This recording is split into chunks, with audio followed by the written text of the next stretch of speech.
For a very short time we had that flat for Prabhupada. And when he lived there, he used to go to the rooftop every evening and give darshan. He'd chant his Gayatri. And one time when he went up there, he said, I have 2 favorite places in the world, and this Juhu and Hawaii. Why? Because wherever there are palm trees, that is paradise. And at that time I counted all the trees. We had over 200 trees on the Hare Krishna land, palm trees. So Prabhupada loved it there. The tenants that lived in the backside, they would line up along the road. As Prabhupada would come in, they would all be standing there ready to greet him, and Prabhupada would smile and speak to every one of them. It was such a very nice thing. Sometimes as devotees we had a little problem with the tenants, but they all loved Prabhupada. They must have felt his love. At this time, there were not that many people who came, but the people who did come were very devoted, like Manmohan Das Kejariwal. We did all kinds of life memory making together in Bombay, and his ladies, Gandharvika's mother, they cooked and they cleaned, they did everything. There was an awful lot of devotion in these very few people. When he gave lectures at night, there maybe had been maybe 30, 40 people came. They were very attentive, and they were willing to do anything, like Mr. Sethi when he came. You know, he built a temple as a gift to Prabhupada, more or less, and rebuilt it also. We rebuilt it in one day, practically speaking, when they tore it down. So at this time it was, you can't really say anything was really happening. It was just try to collect some money, try to get it together. But Prabhupada really liked it there. I think he felt very at home in Bombay. He liked his quarters, even though they weren't very spectacular. It was just a plain old apartment, and he just liked being there. He liked the weather. He liked very much sitting on that roof at night. That's Mr. Sethi. He was very devoted. He practically did anything. This is the daughter of the warriors. They were incredibly devoted people, the whole family. This was the Gurukul kids. All of us came up and, you know, we'd made these garlands and we all offered it to Prabhupada. Yeah. It was such a festival. We were all excited at the same time, very anxious, you know. At that time the temple was small, so it was more like a family, so everyone knew each other and everyone was one big family. And we were there every evening. Daddy was there like clockwork. He used to go to Mangal Artik and Guru Puja, and then he'd go to work.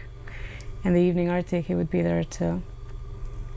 I mean, we had pictures at first on the altar, and then Navyogendra Swami, he'd given us this Chaturbhuj Krishna. So we used to go ahead and have Artiks, and every day evening Artik was my job. I was a pujari at home.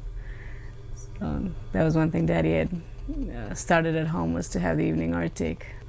6 o'clock I had to come back in, take a shower. By 7 I had to do the Artik. And before he passed away, actually, the night before he got really sick and he had to go to the hospital. And he said, no, until baby finishes the Artik, I'm not going. So then I came, I did the Artik, and he was like breathing real heavy. He was really, really sick.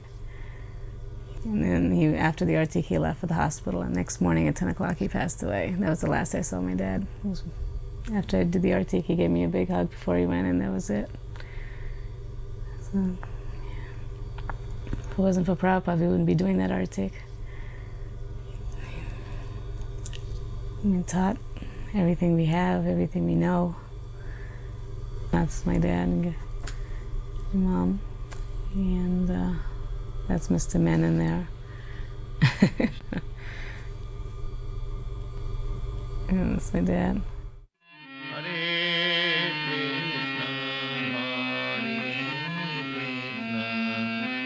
Krishna Krishna Hare Hare Hare Rama Hare Rama Rama Rama Hare Hare. Here we see Srila Prabhupada, so transcendental, so detached, and watching these girls dance. You know, he's so patient, Jagat Guru of the whole world. He's writing books that will last for 10,000 years. And yet he's so at home in all situations. He's so peaceful. That's what we see after 30 years, because in those days we were very young. We took it for granted. But now that we have become older, we realize that even in the old age, Prabhupada had no anxiety or no worries. His only worry was how to save the world in Krishna consciousness. Here in Bombay, he was very intimate with all the devotees as well as the guests. Whoever came forward was blessed by Prabhupada immensely. So this was a place, you can say, where Prabhupada distributed the love of God very freely. Patra patra vichara nahi, nahi sthana sthan. Without considering of who is deserving and who is not, without considering this place is okay or not, Prabhupada just magnanimously passed out loving devotional service. He is smiling so royally, so blissfully. And this is his famous style. He would nod his head, approving whatever was going on.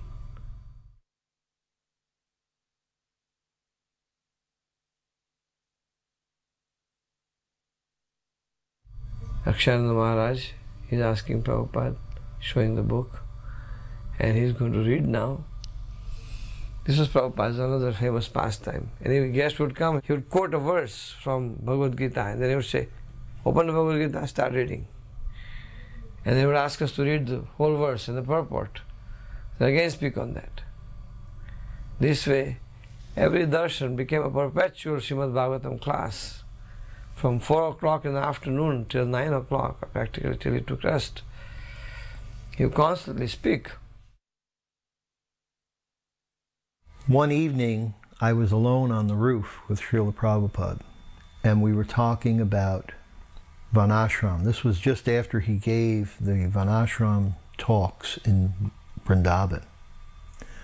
And he was telling me various things, similar things that he had discussed on the walk. And then he started talking about Gandhi. He said that Gandhi actually wanted to establish Vanashram throughout India. His plan that he had presented to Nehru and the others was that first every village should become self-sufficient in making their own clothes, food, etc., etc. But that, he said, Sardar Patel and Nehru betrayed Gandhi. And they went ahead with the British plan to introduce factories immediately. And he said, because of that, India has become spoiled. Had they set up the villages first the way Gandhi taught, he said, then the spiritual progress of India would have remained intact. And then after that, he was almost tearful, and he said to me, I loved Gandhi. He really wanted the best things for India. And I was just amazed that Prabhupada said that. So the next morning, we went on a morning walk. And every morning, Prabhupada would walk on the beach in Bombay. At different times, some of the Indian gentlemen, life members, etc., would join our party. And when they would join the party, as is customary, they would offer, with folded palms, pranam to Prabhupada, namaskar. And Prabhupada, out of respect, would do the same to them. So on the morning after this discussion with Srila Prabhupada, we took a much longer walk than usual, way down to the end of the beach. So when we got very far down the beach, and I was on his left-hand side, he turned to his left, and he offered his pranam in a very deep and generous way. And when I looked, there was no one there. But way up, there was this statue of Gandhi under a gazebo. Prabhupada had walked to the end of the beach to offer a respect to Gandhi. And then we're walking back, And some of the life members come and join. And one of the life members brings up something about Gandhi. So they're saying Gandhi said this and that in the Gita, and what did Prabhupada think? And Prabhupada said, Gandhi destroyed the Gita. Gandhi said this, Gandhi said that. He made all mistakes. And Prabhupada was going on, now criticizing Gandhi's translation of the Gita and his different ideas and concepts like that. And then after he finished saying all these things, he turned and he looked at me and he smiled. Many aristocratic people take their morning walks on Juhu Beach. And one morning, as we were approaching the end of the beach, some very poor and humble fisher ladies approached Srila Prabhupada, and they very humbly joined their palms together and offered respects to Srila Prabhupada and said Hare Krishna. And Srila Prabhupada commented that they're hundreds of times better than the rich people who don't know how to respect a saintly person. Another time, as we were walking back from Juhu Beach, Dr. Patel noticed the compound wall that Mr. Sethi had built around the property on Srila Prabhupada's instructions. So Dr. Patel told Srila Prabhupada that people are saying now you have a prison inside there. And Prabhupada paused for a moment and said, no, the prison is outside. Inside is freedom. I was walking with Prabhupada on the beach, and I wanted to impress Prabhupada. So I said, Prabhupada, just look how all these people are mad after sense gratification. And he turned to me and he said, you brought the poison with you. Which means that previously, India was Krishna conscious, and the Westerners brought, the sense gratification of Western civilization to India. They brought the poison with them. We passed at one particular tree. It was had quite a lot of foliage on it, and that morning there was a lot of birds in that tree. And they were making a racket like anything. It was very noisy. To that extent you couldn't really hear, what you were saying. It was very noisy. And then Prabhupada stopped, looked at the tree and pointed his cane towards the tree. And he said, they're discussing Krishna Katha. And we're all like looking. What? And then Prabhupada turned around and he kept walking. And we're all like, really? Prabhupada was quite serious. Sometimes Srila Prabhupada would point to the seagulls or small birds that would walk just by the border of the ocean. And he would say, the huge ocean with such huge waves, at any moment the waves could drown the little birds, but still they dare to walk just at the tip of the water. Why? And then Srila Prabhupada said, because the ocean is under the control of Krishna. And the birds know the ocean is under control. It cannot suddenly go out of its boundaries and drown them. And therefore they dare to walk by the edge of the ocean. And we simply think how much we are obliged to him for giving us protection in so many dangerous situations. My dear Uddhava, when we think of Krishna's beautiful face and eyes and his different activities here in Vrindavan, we become so overwhelmed that all our activities cease. We simply think of Krishna, how he used to smile and how he looked upon us. When we go to the banks of the Yamuna and other lakes of Vrindavan, or near Govardhan Hill or the pasturing field, we see that the impressions of Krishna's footprints are still on the surface of the earth. We remember him playing in those places because he was constantly visiting them. Therefore, Mahabharata text that this Krishna Lila is Maya. They're surprised how God can be affectionate like this. He's nirbhika, without any attachment.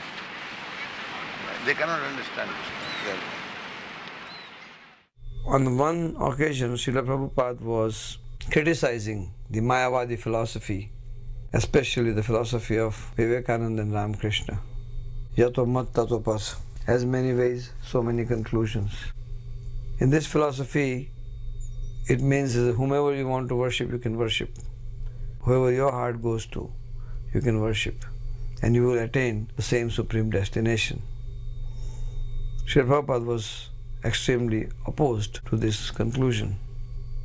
So whenever such idea came, he would put them down forcefully and call them rascals who believes in such nonsense philosophy. So one time, one of the Dr. Patel's friends, Mr. Shah, he started screaming, "Why, you always criticize so many different people." So devotees were ready to push him away. But Prabhupada said, no, don't do anything. So for 3-4 minutes he kept criticizing. And we kept walking. Finally Prabhupada said, what can we do? We have to train our disciples against all kinds of deviant philosophies. Therefore sometimes we have to criticize. Krishna also criticizes in the Bhagavad Gita. Namam duskutino mudha prapadyanti naradhama. Krishna also, in this way, criticizes people who do not surrender to him. Therefore, we also have to do that, Prabhupada would say. So then he kept quiet. It was about 5 minutes before we come to the temple, just at the corner of the Gandhigram Road. So we all came back quietly. Prabhupada would not let any of us become upset with the man. Then, as usual, we came to the Vyasasana and Guru Puja was going on. We were offering flowers. So this Mr. Shah also came to offer flowers. He offered flowers to Prabhupada's lotus feet. Then he put his head on Prabhupada's feet and started crying like a little baby. He was just crying incessantly. He knew he had committed a great offense. Srila Prabhupada was so kind, he just put his hand on his head and said, it's okay, it's okay. So gradually cooled him down. After that, next day Prabhupada said, we don't want to talk because if Dr. Patel comes, he will again argue. Let us instead read Krishna book. So this is how this Krishna book reading started instead of the discussions. From the morning walk, Srila Prabhupada would come up to the temple. We'd open the curtains. He'd offer his respects to the deities. We would then offer flowers to the deities and flowers to Srila Prabhupada. And that would be our morning greeting of the deities and Srila Prabhupada. On this particular morning when we came, Srila Prabhupada was asked to sit in the Vyasasana. And then when he sat in the Vyasasana, a full arti was offered to Srila Prabhupada. And the prayer, Shri Guru Charana Padma, was sung in glorification of Srila Prabhupada. And we all went up and we all offered flowers to Prabhupada and offered our dandavats. And then after this puja was done to Srila Prabhupada, then Srila Prabhupada greeted the deities. And then we offered our respect to the deities. This was the first official Guru Puja that happened around April of '74, if I'm correct. And from that point on, it spread to all the temples in the movement. I went back to Africa, and then I told them that this is now how we're going to conduct the morning program. And similarly, other devotees went back to other temples, and this became the standard by which we worshipped Srila Prabhupada and the greeting of the deities in the morning. One evening we were having a very ecstatic kirtan. We were singing and dancing, and it was very, very ecstatic. So I was trying to keep to the schedule, more or less, so that he could give class afterwards. The kirtan this night just became very, very, it was wonderful kirtan. The kanchil blows and the arti's over. So I said, okay, let me lead one more round. So I led one more round, and it got ecstatic. I said, well, maybe one more round. And it got really ecstatic, I said, okay, this is it. We're going to stop. The devotees had finished responding, and I stopped the kirtan. And I was in the process of bowing down, and I heard the kartal still playing, ding, ding, ding, ding, ding, ding. And I looked up, and Prabhupada, he was still going at the same tempo, and he was still in ecstasy.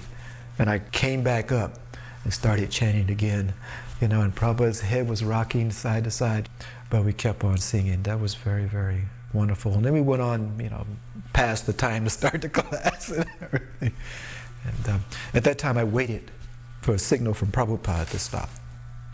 It wasn't really, he said, now stop, but you could tell when he was finished, it was okay to stop. So I waited for a cue, like a physical cue from his body. And at that time I became more attentive to his ecstasy as opposed to my ecstasy or our ecstasy. Always the kirtans after class. Every time Prabhupada finished the class, you'd go, thank you very much. Then the kirtan would start, and that was very special. The classes were so sweet and so nice and so fantastic that you felt like jumping up and down after Prabhupada gave a class. We just leapt up in the air in gratitude. We went wild. There I am, dancing kirtan like crazy. And Prabhupada would be noticing, looking at us. And when we would see his appreciation on his face, we could read the appreciation. And that would give us further boost, and then higher we would jump. We were realizing this was giving him great pleasure. So we were young and energetic, and we thought that was the best use of our energy, just dance for Prabhupada's pleasure. Of course, Radha Bihari, we were pleased. Great kirtans. That was an amazing place and amazing times. We're so fortunate being in Bombay. Dinanath was there, and he was leading, and he would lead of such a wonderful kirtan. And Gargamuni had come from Calcutta with his tape recorder because he liked to make tapes to give to his life members. So Dinanath was going from one end of the temple to the other end of the temple, and all the brahmacharis running back and forth with him doing an ecstatic kirtan. And Gargamuni was so funny, chasing after him with his tape recorder and trying to keep it to his mouth and chasing this way and chasing. It was really a funny scene. And Prabhupada was sitting on the Vyasa sign laughing. Hare Krishna, Krishna Krishna, Hare Hare, Hare Rama, Rama Rama, Hare Hare.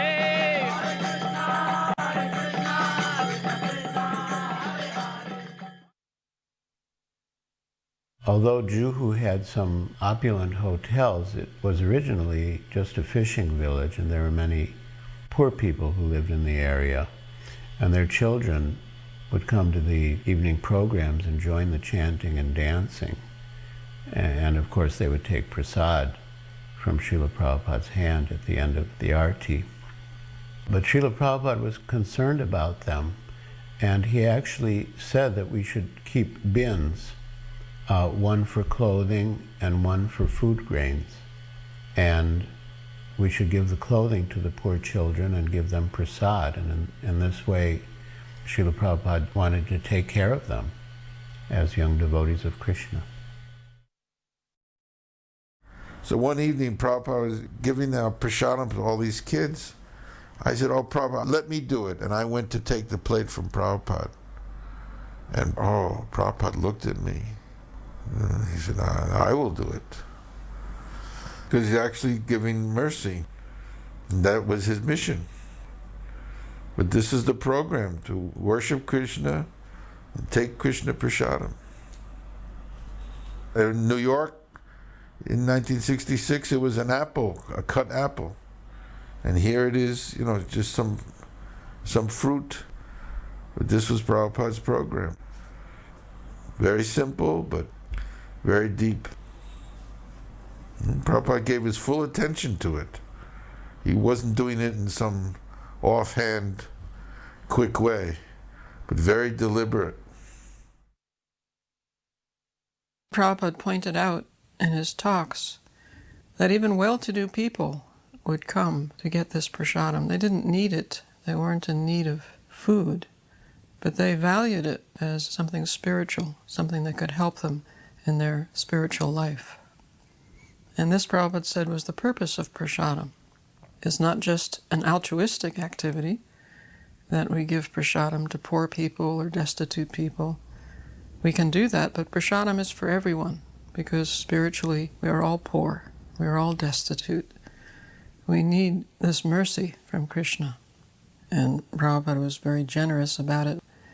The children would sometimes come twice or even 3 times, and Prabhupada would smile and wag his finger at them, but he would give them again and again. Prabhupada came and he went into this room where there was a cushion and bolsters and a little table, and he sat down to speak to the team, and I brought him in a plate of sweets and fruits and things and put it down in front of him.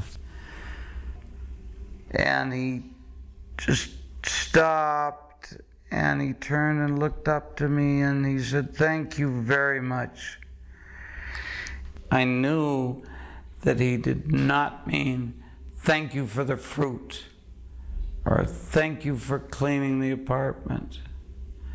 He was just saying, thank you for giving your life.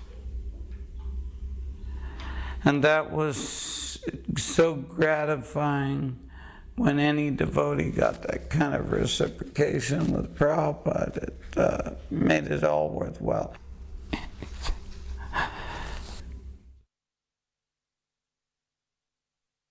So this is Jayanta, the only African at this time that Prabhupada initiated. We brought him to meet Prabhupada. Prabhupada came to Kenya 4 times. When he asked me to go, I had just come from Pakistan. This is in Bombay. Prabhupada said, "What will you do? What is your program?" He said, "Oh, I think I'll send you to Africa. If you go there," he said, "then we will be on all the continents." And he said it in such a way that, it was so inspiring. Another time, in that same little temple room, Prabhupada came down to give the Bhagavad Gita class, but Jasmati Nandan was there. He had come from America, tried to settle in Bombay. So Prabhupada told him, "You give the class." Just like that, on the spot, he had to sit in front of Prabhupada and give the Bhagavad Gita class. And he gave it in Hindi.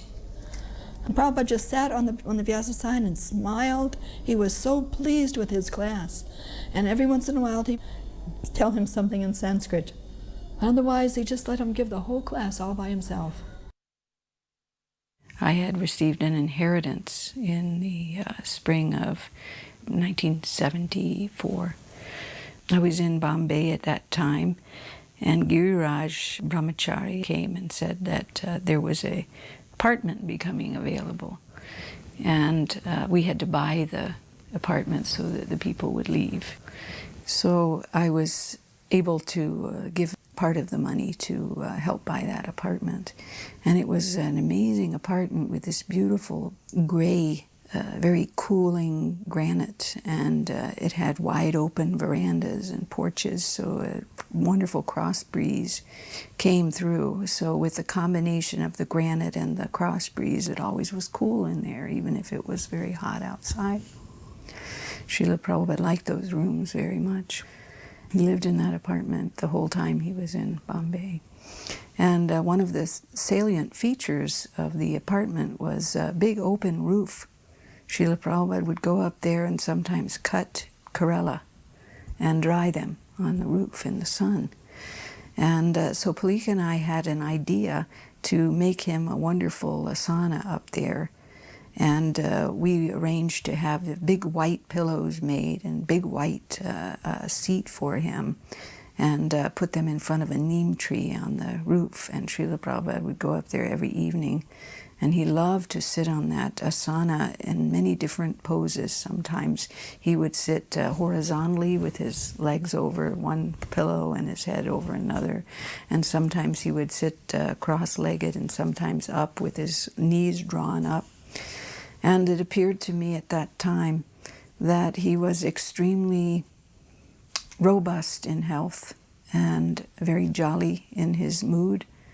Things were progressing in Bombay nicely at that time. And he would sit up there, and whoever would come, they were destined to see the most wonderful aspects of Srila Prabhupada's personality, his character, his nature, his eloquence, his gracefulness, his aristocratic bearing. So many aspects of him were in full display.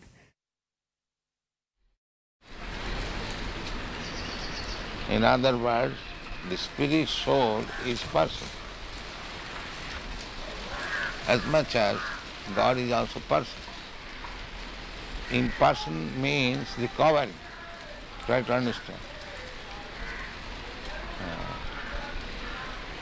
The covering is impersonal, not the living being who is covered. He is not impersonal, he is person. Very simple example. The coat shirt is impersonal, but the man who is putting on coat and he is not impersonal. He is person. So, how God can be impersonal? The material energy is impersonal. That is explained.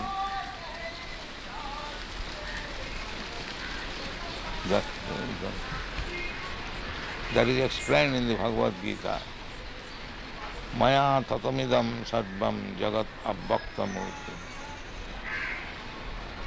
This jagat is abhakta, impersonal. And that is also energy of Krishna. Therefore he says, I am expanded in the impersonal form. That impersonal feature is Krishna's energy. So the material covering is impersonal. But the spirit soul or the super soul is personal. Any question in this? This very intricate question. Anyone?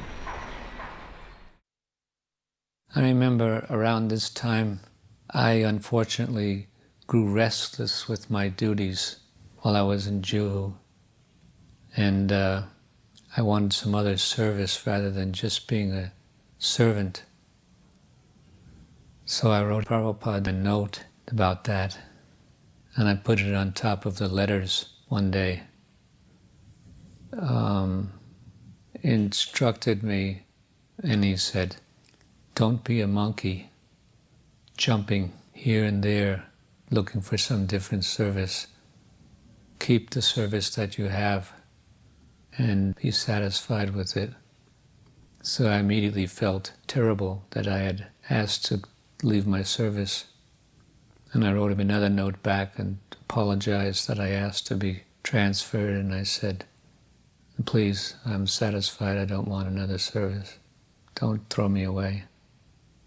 And he wrote me a little note on top of that one, and he said, you are very pure. May Krishna save you from calamities. But then later in Geneva, very animatedly, he was talking about the need for a library party. Now, who's going to do this? We need this. We need our books distributed all over the world. We need a library party. But no one is doing this. Who will do this? And I was in the room and I said, I'll do it. He said, well, then do it. Then I left the room and I was with the other sannyasis and I said, well, I guess I've got this new service. And they said, yes, well, you wanted some new service, so now you have a new service. And then later I said to them, do you really want me to do this service?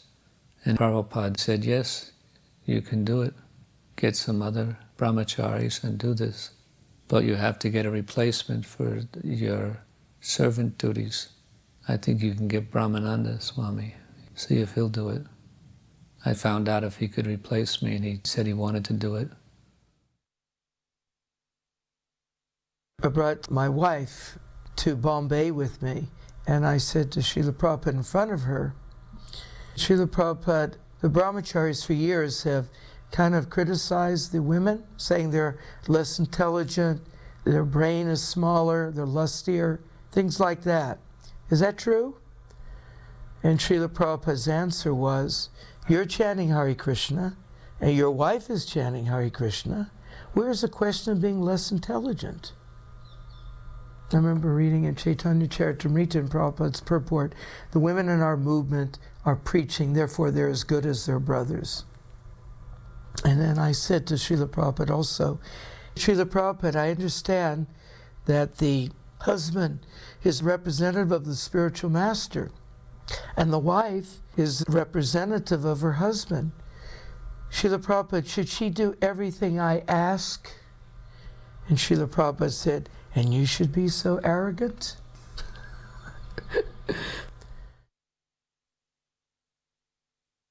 Well, I had been cooking for Prabhupada for a long time, but I really had a hard time making chapatis because we were always in places where there were no proper stoves. To make a good chapati, you need a gas stove at least, or coals. And here we are like in Mauritius, and I'm cooking in a closet on a one-burner electric stove that didn't even have enough power to boil water. And I have to make a full meal that he likes, up to his standards. So Prabhupada was complaining about the chapatis, and I said, I can't get any wheat, I don't have any stove, it's impossible. This was going on many times in many places, just having to cook in the worst facilities you can imagine. So finally we get to Bombay, and there are good facilities, and there's good wheat. Prabhupada knows it. However, the gas stove I had such a low pressure, there was only about maybe a little flame like this. So I had made chapatis, and they didn't blow up all the way. I was really trying my best. So then Prabhupada tells me, he says, you are so useless. Big brain, you can't even make a chapati. I had been struggling with those chapatis for months now. I was so fried with hearing about chapatis. I said, Prabhupada, no one can make a good chapati in that kitchen. Prabhupada said, no one? I said, no one. He said, get out of my way. He stood up. He marched into the kitchen with me following behind him. He sits on the floor, says, give me the dough. He's making with the dough, rolls his chapati, puts it on the burner, takes it off the burner. And I'm just sitting there very peacefully, waiting for the outcome. And he's looking at me, and he puts the chapati on the flame, turns it over. It doesn't blow up. I thought, I got him now. He's never going to get on my case about that chapati again. Prabhupada looks at me like he's going to burn me to ashes. He's making with the dough, rolls his chapati, puts it on the burner, takes it off the burner, puts it on the flame. It blows up perfectly. He picks it up with the tweezers and throws it right in my face. It bounces off my nose. He stands up and walks out of the kitchen. And I'm sitting there. It was really funny. We had that kind of relationship sometimes. Sometimes 74, Prabhupada asked me I should go all over the world and cook and kirtan and preach. So then again, after 1 month, Prabhupada comes to Bombay. He said, why are you here? I said, I cannot go. I'm not getting passport. He said, why you're not getting passport? I said, in the form required father name, and I don't know who is my father. He said, okay, bring that form. Then he called Aditya and said, type his father name, A.C. Bhaktivedanta Swami Prabhupada. And then he signed in that form. Then he put the stamp, it's called stamp. And after 2 days, I got the passport. And ever since in all my legal document, if my father's name required, the Prabhupada name comes. When we become free from these artificial designations, American consciousness, Indian consciousness, African consciousness, there is no such thing. This is artificial. Even bird and beast, they also feel consciousness, pains and pleasure. Just like when there is scorching heat, you feel some pain. Is that American, Indian or African? Scorching heat is every feeling. If you say that I am feeling scorching heat American way, क्यों जी? हाँ जी। ऐसा हो सकता है? नहीं हो सकता। Simply these are artificial. And everything is depending on consciousness. Everything depending on consciousness. Therefore, Krishna consciousness is the original standard consciousness.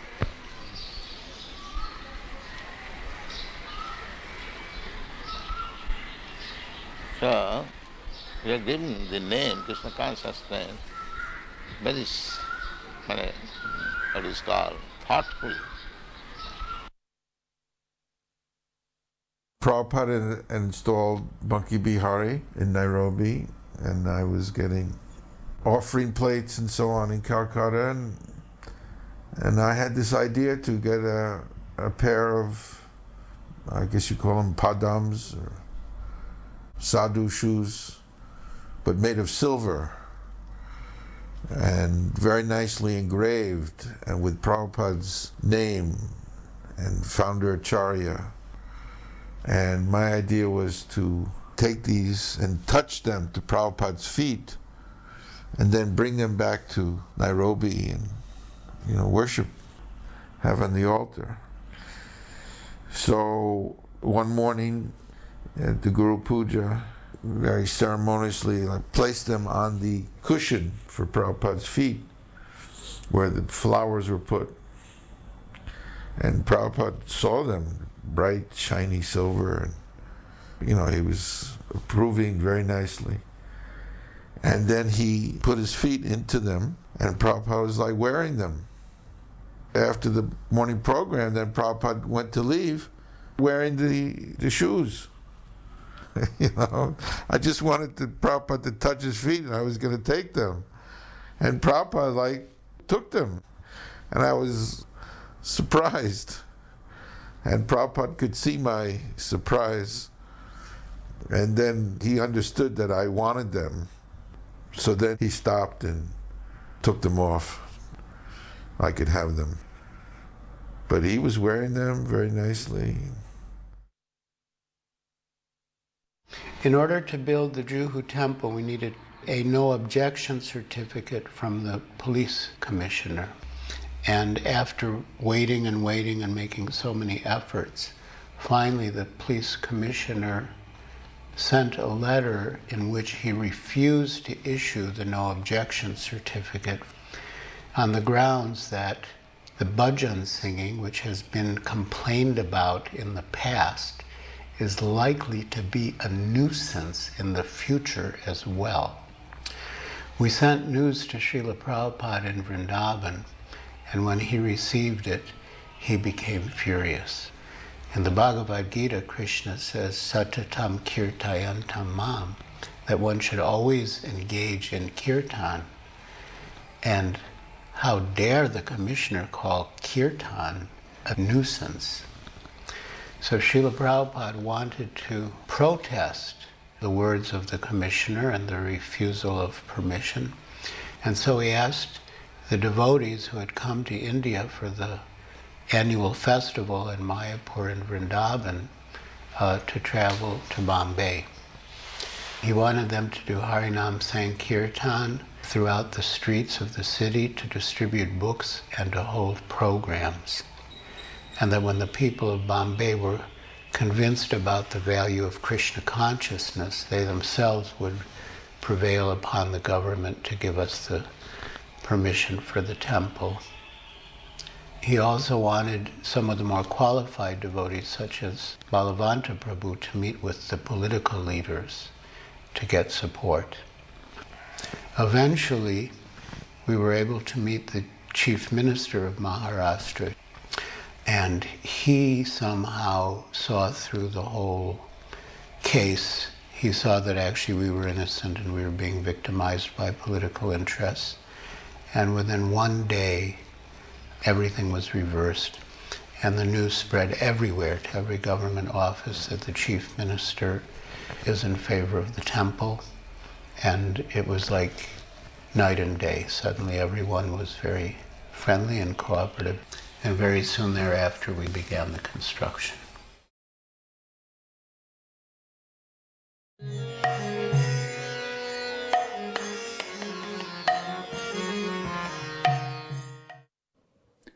We had just constructed a temporary temple in the center of Hyderabad, and the land had been donated by one prominent sweet merchant, Sri G. Pullareddy. So Srila Prabhupada came and he offered arati to the deities. At that time, we had not given any name to the deities. We were just waiting. And immediately Srila Prabhupada saw the deities. He gave the name of Sri Sri Radha Madan Mohan. They had been brought from Jaipur by Srimati Palika Devi Dasi. There was no installation ceremony as such. That will be done later on when the main temple became completed in August 1976. At that time, Prabhupada came again and installed all the deities, including Sri Sri Gaur Nitai, Sri Sri Jagannath Subhadra Baladev, and Sri Sri Radha Madan Mohan. So two prominent sannyasis, disciples of Srila Prabhupada, can be seen in this movie. One is His Holiness Tamal Krishna Goswami, who was at that time GBC for the whole of India. And the other sannyasi is His Holiness Yasodananda Swami, who was preaching at that time in South India. And he will be also present in the main installation ceremony. The installation of the deities of Radha Madan Mohan occurred in August of 1976. We discussed with Prabhupada and made an arrangement to get 12 South Indian Ramanuja Vaishnav Brahmins under the leadership of Sampat Kumar Bhattacharya, who were very versed in these ritualistic ceremonies of how to open a Vaishnava temple. When Srila Prabhupada came from the airport, they gave him a very grand reception, and they actually performed a Charya Puja, and there is even a recorded lecture where Srila Prabhupada discussed how in this age there are very few Brahmins left, but he was pleased that in South India he considered that there were still some bona fide Brahmins. Prabhupada had a very interesting conversation in his room with some of these Brahmins, and he requested them to arrange to take Srila Prabhupada to all the major temples of South India. I want to go there and re-establish Varnashram Dharma in South India. And Srila Prabhupada was preaching to them how it was the responsibility of these educated, scholarly Brahmins, very cultured people, to take this up and preach to the local people. And Prabhupada says, I will come and show you. But overall, Prabhupada was very pleased with the opening of the temple.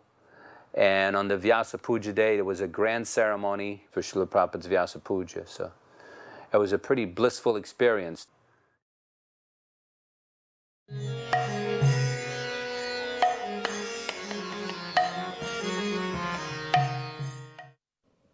Srila Prabhupada stayed in Tirupati for 3 days, and the highlight of that trip was a special early morning darshan at 2 a.m.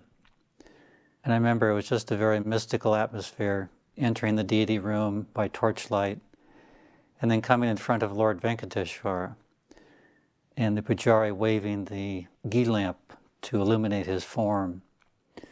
It was wonderful to see Srila Prabhupada gaze in reverence upon his Lord.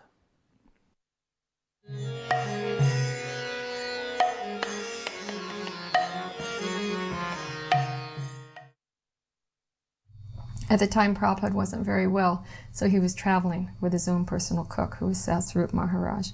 But when they arrived, they had just come from India. Sasrup had hepatitis. So then it was decided that I would be his cook. So because of that, Prabhupada was very involved in the cooking. So on 3 different occasions he came into the kitchen. And on this one particular time he came in to cook lunch. And he cooked the whole meal along with me and whoever was helping, Narmada. For some reason, I'm pretty sure we made asparagus that day. Well, I had cooked for him previously, but one of Prabhupada's endearing qualities, just his like pure innocence. He'd come into the kitchen, and this was a very, very tiny room. And Prabhupada would walk into the kitchen and he'd see a bowl of chickpeas.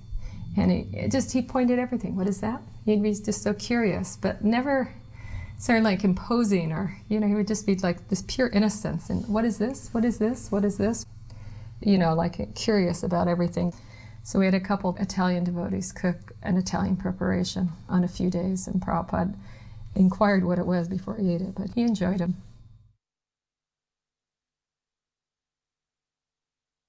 This particular footage was taken in May of 1974. It was the very first big public festival program that Prabhupada was present at. It was held in Hotel Parco de Principi, which is a 5-star hotel in a beautiful park called Villa Borghese, right in the heart of Rome. Auditorium had seating for 500. So I was thinking in the back of my mind that day, what if only 25 or 30 people show up? It's going to be a terrible impression. And it just so happened I was with Prabhupada the whole day, and we got there quite late. And actually when we got to the hall, the lights were down and we were showing the world of Hare Krishna. So then, after about 5 or 10 minutes, we were called that the film had just finished, so could we please immediately come onto the stage. And when we got onto the stage, the lights went up, I noticed that every single seat had been taken. It was absolutely amazing. Then I noticed that there were people standing at the back of the hall, there were people down the 2 sides of the hall, and there was even people sitting in the aisle in the middle. So I reckon there must have been at least 800 came to that program. And Prabhupada turned to me and he said, these Italians, they're very interested in Krishna consciousness. They want to hear. So after the kirtan, Prabhupada started to speak, and the translator was this very nice Italian devotee called Ali Krishna. So Prabhupada spoke for 45 minutes. Then he asked for questions. And there was a forest of arms shot up. It's just amazing. It was hundreds of people wanted to ask a particular question. And Prabhupada turned to me again. He said, just see, they really want to understand. And I'm very happy that they have this enthusiasm for learning Krishna consciousness. So Prabhupada spent about an hour answering questions. Then we had another kirtan, we distributed prasadam, and then we went back to the temple in Via Mistreta. I was a very young student. I was 17 years old, and I was very much interested in looking for some serious answer, real answer. Because I born in Assisi, I was willing to join the monks there. I started to become a monk. But then I became discouraged because everything was very mysterious, no answer to my questions, about death, about life after death, no answer. And I discovered the temple was just very close to my house, very 100 meters. So they invited me for the Sunday feast. Because I just arrived there, I never saw them before. And I went to the Sunday feast, and practically I joined almost immediately. And I stayed there up to midnight. So Mahaprabhu was, the devotee was preaching to me. And immediately we became very close friends. And after a month, Prabhupada arrived in the beginning of May. The first impression I had that the devotee, they were working so hard, for Prabhupada's arrival. Working day and night, especially Somaka Prabhu. So much love the devotee they had for Prabhupada. I never saw anything similar before. And that love impressed me even more when Prabhupada arrived. Because I remember there were many devotees coming from all over Europe. And when he arrived, everybody crying. All the devotees, maybe 150 devotees, everybody crying, chanting and crying. Such a deep affection, such a deep love, you know. And I saw very, very deep relationship. And what impressed me, another thing, that Prabhupada arrived in Rome, coming from Delhi, from India. Immediately he went to the temple, and I was so impressed how very slowly he paid his obeisances with such a deep devotion. We had Gornitai just installed a few days before. And immediately after, he sat on the Vyasasan, and he gave a class, he gave a speech to the devotees. I thought he's coming from long distance. He must be very tired, and you know, he was traveling in the night. But he was very fresh, you know. Everybody so enthusiastic, you know, such an unbelievable atmosphere. I mean, I was becoming convinced very quickly that he was in touch with God. So I got such clear information from Prabhupada's philosophy. I became immediately convinced by the philosophy. And when I saw Prabhupada, I saw very, very powerful person. And my eyes, my heart, my consciousness became completely attracted. That week changed completely my life, completely. And I can see after, you know, more than 30 years that Prabhupada has become the main thing in my life. The day I became initiated, I felt not part anymore of this world. And I had the fortune to distribute Prabhupada's books for many years. I always faced many difficulties. You know, they put me in jail. As soon as I joined, I stayed 1 month in jail because I was doing something on the street. I was 1 year in Greece doing something on the street. A couple of times somebody tried to kill me with a knife. I don't feel difficulties. Thanks to Prabhupada's mercy. It completely changed my life forever. We went for different morning walks in different historical parts of Rome, the Colosseum. He turned to me and said, "What is this?" I said, "Well, this is an old Roman ruin where they used to hold games, entertainments, like a big entertainment theater." And Prabhupada said, "And what is the purpose of it now?" I said, "Well, it's considered an historical monument." And then Prabhupada asked me, "Are there any toilets inside?" I said, "No, there's no toilets." He said, "What is the point of maintaining such a huge building and you can't even go to the toilet?" He was just joking, obviously, but... And then we took him to this place called Eor, which is a new development that came up during the time of Mussolini. And it's a type of architecture called fascist architecture. And there was very tall buildings there. And Prabhupada commented, he said, "Just see, they have not learnt from their mistakes. They have this big historical building which is useless called the Colosseum, and still they're making big skyscrapers. And what is the use of these skyscrapers? It's simply increasing their eating, sleeping, mating, and defending. This is useless civilization. They're not learning anything. This is just simply chewing the chewed." We had this house that Prabhupada stayed in. He stayed with us for 9 days. It was a detached house with its own garden. And Prabhupada very much liked the weather there. All the neighbors on that street, that small street where the temple was in Via Mistreta, would come every morning, knowing exactly what time Prabhupada was going to go for his morning walk. And they would be standing in line, ready to offer Prabhupada a freshly picked flower from their gardens. And some were also offering fruits to him too. They were so respectful. Prabhupada had a very nice impression. Actually, he said the Italians, they're religious by nature. They desire the blessings of God. And it's up to us as devotees to teach them how to become qualified to get those blessings. Hare Krishna, Hare Krishna, Krishna Krishna, Hare Hare, Hare Krishna, Hare.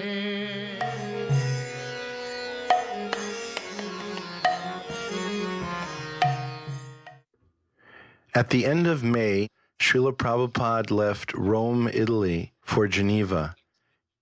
This is Prabhupada, accompanied by Sat Sarup and myself, greeting him at Geneva International Airport. For us, this was just the most inconceivable thing that we could have Prabhupada in a very small temple for 10 days. This is Indradumna, who was not a sannyasi at the time, leading kirtan. This particular film was done by the Swiss National Television in French, and it was broadcast on the evening news that night. We had a very busy schedule for Srila Prabhupada. We had 10 days of meetings with some very famous, prominent people. Everything took place in French, and I was very fortunate to be able to be Prabhupada's main translator. We had a very cute villa or house in the close suburbs of Geneva to downtown, and we organized a fire sacrifice and ceremony, and this is all in the backyard of the temple. Here we have an explanation by Yogeshwara Prabhu. Prabhupada was received upon arrival by the governor of Geneva in the main government building, in the very same room where Pope Paul VI was received. The governor of Geneva was very concerned about what might happen to the Swiss economy if many of the young people joined the Hare Krishna movement. And after the official greeting in the informal conversation, I translated his queries to Prabhupada, and Prabhupada gave him a brief description of the Varnashram system and tried to allay his concerns. Almost a year later, when I was going to the Mayapur festival, I traveled from Bombay to Calcutta on the same plane with Prabhupada. And Prabhupada remembered this governor very well. And he called me over and asked me to sit next to him and said, "So, is the governor still worried about the Swiss economy if everyone joins the Hare Krishna movement?" And then he laughed. We organized a festival in the Salle du Faubourg in Geneva, a very famous room. Over 1,000 people came. If you consider that Geneva is a famous city, but a very small city with, at the time, I think, about 180,000 to 200,000 residents, getting 1,000 people into a festival hall, that's a significant percentage of the local population. We distributed books for so many years. We would literally knock on every single door in the country about once a year. And we had to make sure that people had a pleasant experience with the devotee knocking on their door. Hopefully they would take a book, but even if they didn't take a book, we'd be back a year later. And so the cumulative effect of all of this was that Prabhupada's books on a per capita basis in a country, I got to think that it's probably one of the most dense distribution of books in the world. At that time, I was on a serious spiritual search and looking at different spiritual groups, all sorts, and was never satisfied. And I somehow landed up near Geneva in France, living in a kind of community. I actually had spent many months on my own, very disillusioned with material life and the kind of people I was that were living around me. And I had a boyfriend who went to New Zealand and sent me beads and Bhagavad Gita and books. So I spent months just reading, chanting, and praying, actually very sincerely to Krishna to help me find what I was looking for. And chanting on my own, I didn't even really know how to do it, and reading Gita and Nectar of Devotion, and painting my first picture of Krishna with a deer. And then one day a friend from the community said, "Oh, I've been in Geneva, and there's a poster. The leader of this movement, the ISKCON movement, is coming to Geneva. Do you want to come?" So I said, "Yeah, okay, it sounds interesting." So we went off to the temple that day in Geneva. Never been to a temple before. And we were kind of ushered into the garden, and there I saw Srila Prabhupada, and he was performing a fire sacrifice. I saw a devotee, a lady, prostrate at his feet. And I stood there and just looking in wonderment, really. And suddenly Srila Prabhupada looked straight over at me and into my eyes, and I really felt I was the only one in the garden at that point. And it had a kind of twofold effect. First, I just wanted the ground to open up. I felt my soul naked, exposed, and all my anartas, which were very many at that time, flooded forward, and I just felt like disappearing into a hole in the ground. And the other kind of enlightening moment was that I just looked at him and I knew that split second this was my spiritual master. I just knew it in my heart. This is him. So it was a very profound experience, actually, very profound. And it was another year till I eventually met Srila Prabhupada again and got initiation.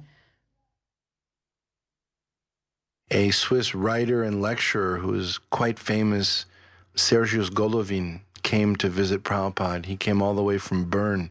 He had quite a following in his day. He was viewed as a genuine spiritual leader. And he took his seat on the floor in Prabhupada's room, and Prabhupada said, "So, do you have any questions?" And Sergius Golovin just said, No, I have no questions. And I was sitting there, I had organized all of this, and I thought, what will Prabhupada think? This fellow's come all this way, and he has nothing to say and nothing to ask. And then he said to Prabhupada, I'm just so fortunate that I can be here in your presence and benefit from the company of a great master like yourself. And then he fell silent. He never said another word. And Prabhupada obviously felt a certain sympathy for this man, because he pulled out the harmonium and he made a 30-minute bhajan. And everyone just listened intently to Prabhupada. And at the end of 30 minutes, Prabhupada stopped. He was obviously in rapture with Krishna during that time. And it was perceptible to everyone, including this fellow, who said, "Thank you very much." And then Prabhupada said to me, make sure he gets prasadam on the way out. On June 6th, Prabhupada was invited to give a talk at the World Health Organization at the United Nations. They are responsible for all the family planning efforts of the UN all over the world. And Prabhupada at the time was translating 5th canto of Srimad Bhagavatam, specifically lecturing on Rishabhadev and his 100 sons. So Prabhupada spoke about that at the World Health Organization. He said that when someone is Krishna conscious, he is not a burden to the earth, and there is no excess of such people, and they can all live together in peace and harmony. And the title of Prabhupada's lecture was The Myth of Overpopulation. It got a good turnout at the UN because it wasn't the perspective they're used to hearing. We had a few Swiss devotees. The blonde girl, Krishna Kanta was her name, a very, very sweet devotee, French-Swiss.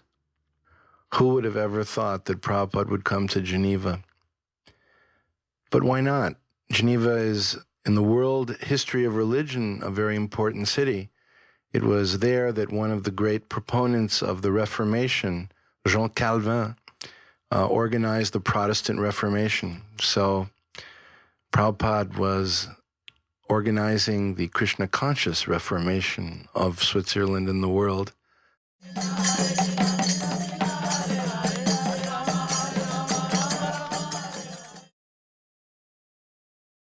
Now, here we are. This is entering the city hall of Geneva.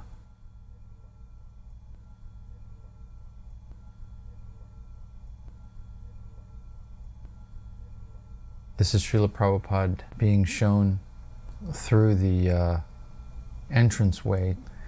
And somehow or other we managed to have Srila Prabhupada received as a dignitary in the large capitals of Europe. That happened in Rome, it happened in Geneva, it happened in Paris. And this is a telling moment. Here you see Srila Prabhupada seated while the mayor of Geneva issues his greeting. And that's Guru Gauranga translating the mayor's remarks from French to English. And often there would be a declaration or some kind of plaque or something that would be handed over as a way of acknowledging Srila Prabhupada's visit to the city. And then Srila Prabhupada would reply, commenting, as he often did on such occasions, about the duty of good government to train citizens in what is spiritual life.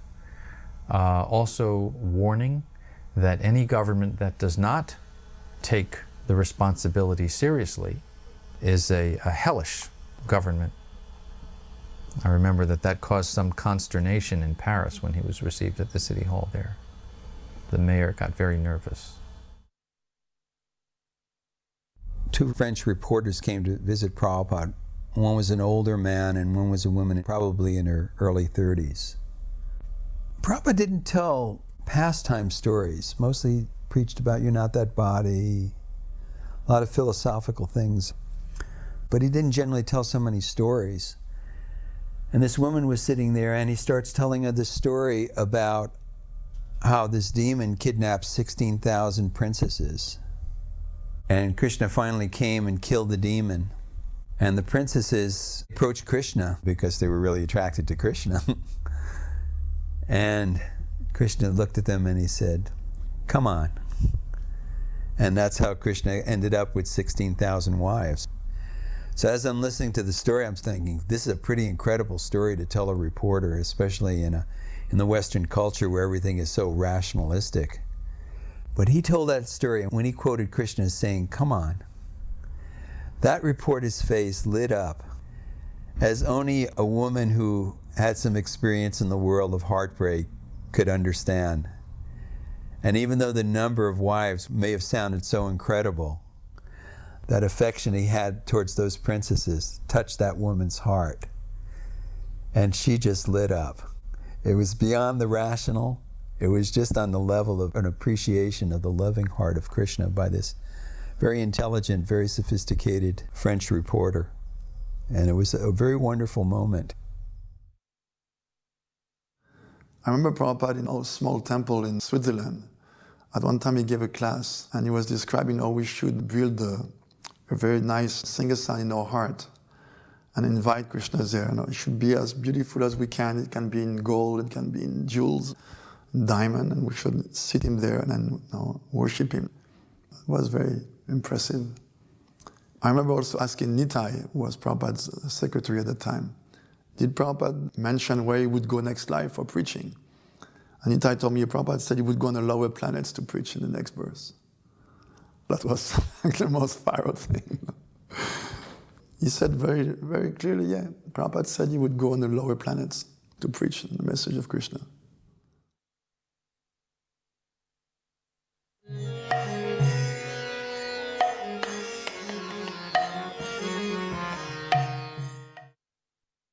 We had just finished completely changing the temple room, putting in arches, creating a new area for the deities. Radha Paraseswara had been sitting in the Pujari room, which is located behind the altar, while the work was going on. And of course, you know what it's like when Prabhupada's coming. I mean, in Chicago, they were still laying the floor while Prabhupada was practically walking in the door. So everybody's always working to the last minute. So they had just finished the work, and the deities were still in the Pujari room. And they said, "Prabhupada's here." So then Sital and I were carrying Paraseswara back to the altar, and then she was just making the hair and making sure the crowns were neat and everything. And we had just finished, and then Prabhupada walked in 30 seconds later. It was like nerve-wracking. But the temple room looked beautiful, the deities looked fabulous. Prabhupada was in ecstasy, the devotees were in ecstasy. It was magical, very magical time. I became Miss Denmark, and that proposed me to a career as a model. I became the most expensive model in London and Paris, and I was working every single day for Vogue, Elle, Marie Claire. In 1974, I had a cover of Paris Match, which is a big newspaper, and it was sold in 24 countries with my cover with a sari on. And the line was, I left everything for Krishna. And there was 4 pages inside. Me making garlands in front of the deities, dancing around Tulsi, dancing and chanting Harinam in front of the Eiffel Tower. So when Bhai Mats came out, of course they sent it to Prabhupada in Bombay, where he had it on his desk for 1 week. And he would say to the people coming, she gave up everything for Krishna, now you should do the same thing. Prabhupada would be preaching like that. It was a serious, not so easy path, a path of spiritual emancipation. And the more I learned and the more I understood, it may not be finished in one life. So I asked him if, when I leave my body and I'm not a pure devotee, in my next life, is that you who is going to be my spiritual master?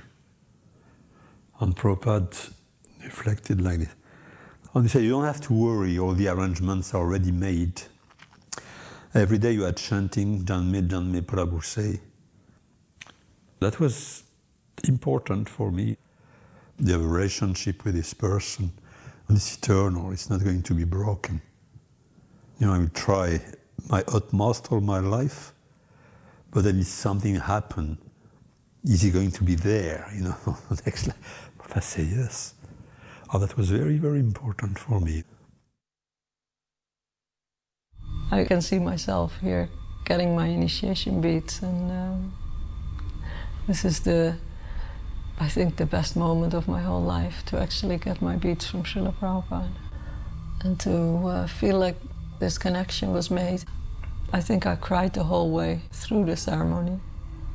I remember when my neck beads were put on, Krishna Bhamini put my neck beads on, she's saying to me, you can't cry in front of the deities. And I just looking at Srila Prabhupada, and just this moment of actually getting initiated was so overwhelming that I just couldn't stop the tears. And I remember looking at Prabhupada's eyes. It looked like Srila Prabhupada had tears in his eyes. His eyes were wet. They were like floating with water. Srila Prabhupada liked to receive the devotees in his room, and very often when the devotees were coming, they were also bringing their children. So there is some very nice, sweet exchanges between Prabhupada and the children. The little children would go next to Prabhupada or go under his desk and play with his feet and do some little nice things children do. And Prabhupada was always very, very sweet and kind with them, and of course most of the time he would give them some prasadam. But of course, the biggest thing about children with Prabhupada was his teaching of how to manage the Gurukul. And because I did the Gurukul for 10 years, I have a lot of experience with Srila Prabhupada and the children. And the thing that were the most important was, one, that devotional activities should never be forced on children. It should always present it to them in a way that they like it. And the other was that to use our common sense in dealing with the children, because so many things were done wrong because of trying to apply in a very, very rigid way the principles of Krishna consciousness as they were applied to adults. And this brought a lot of havoc in the Gurukuls. But Prabhupada, when he saw these problems, reminded everybody, use your common sense. We had a very big engagement for him in the biggest hall of Paris, which was called Salle Pleyel. Srila Prabhupada sat on the Vyasasana on the stage, and immediately at the back of the hall, French students start shouting, "Get down, not on the throne." So, Prabhupada said, well, you can sit on this throne. Anybody can sit on the throne if he's qualified. Then they quiet down, and he started his lecture by quoting the Bible. The beginning was the Word, and the Word was God. Because France is traditionally actually a very pious country, many monks and monasteries were started there. So he knew how to attract the heart of French people at least some of them, not the revolutionary ones, which are not the only ones. And it worked. Many devotees were made at this engagement. I was one of them. And then later on, he said to the devotees, next time, you just put a simple carpet on the stage for me. He had the Sankirtan leaders of that time from Bhagavan Zone, a little meeting with us. The first, he congratulated the devotees for the results. And he asked the first question, I think the only question he asked us. And he said, are you reading my books?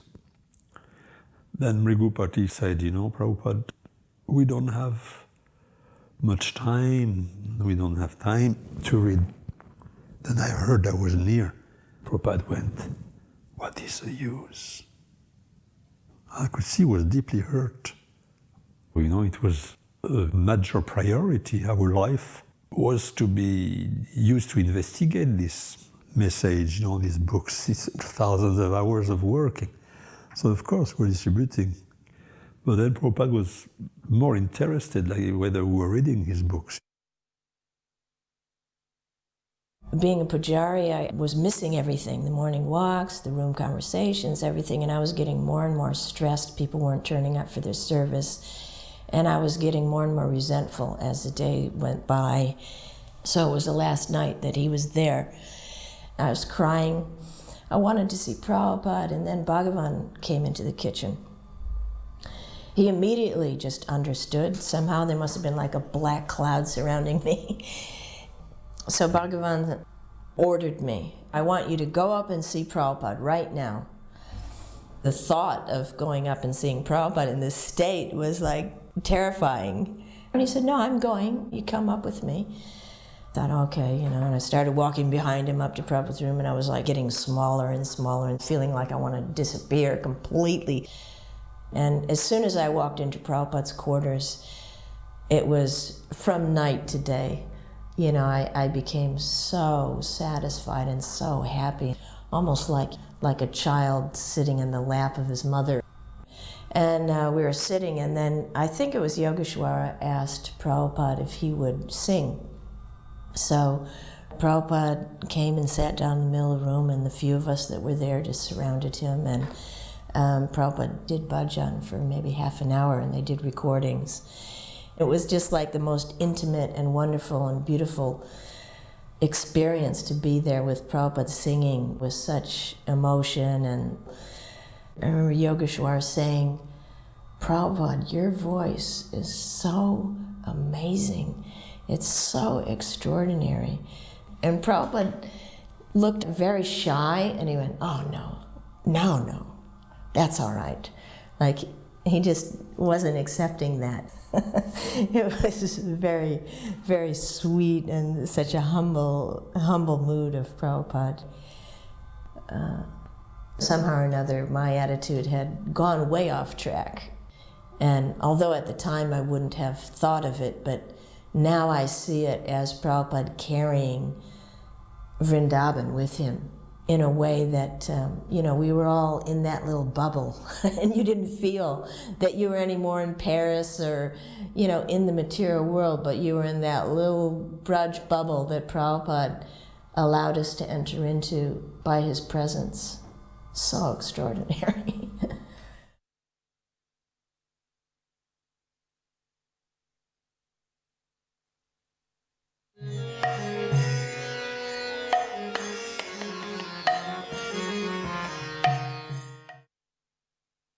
Prabhupada came, and we picked him up in a fleet of Volkswagen buses, which were all brand new, because our Sankirtan activities were fabulously successful.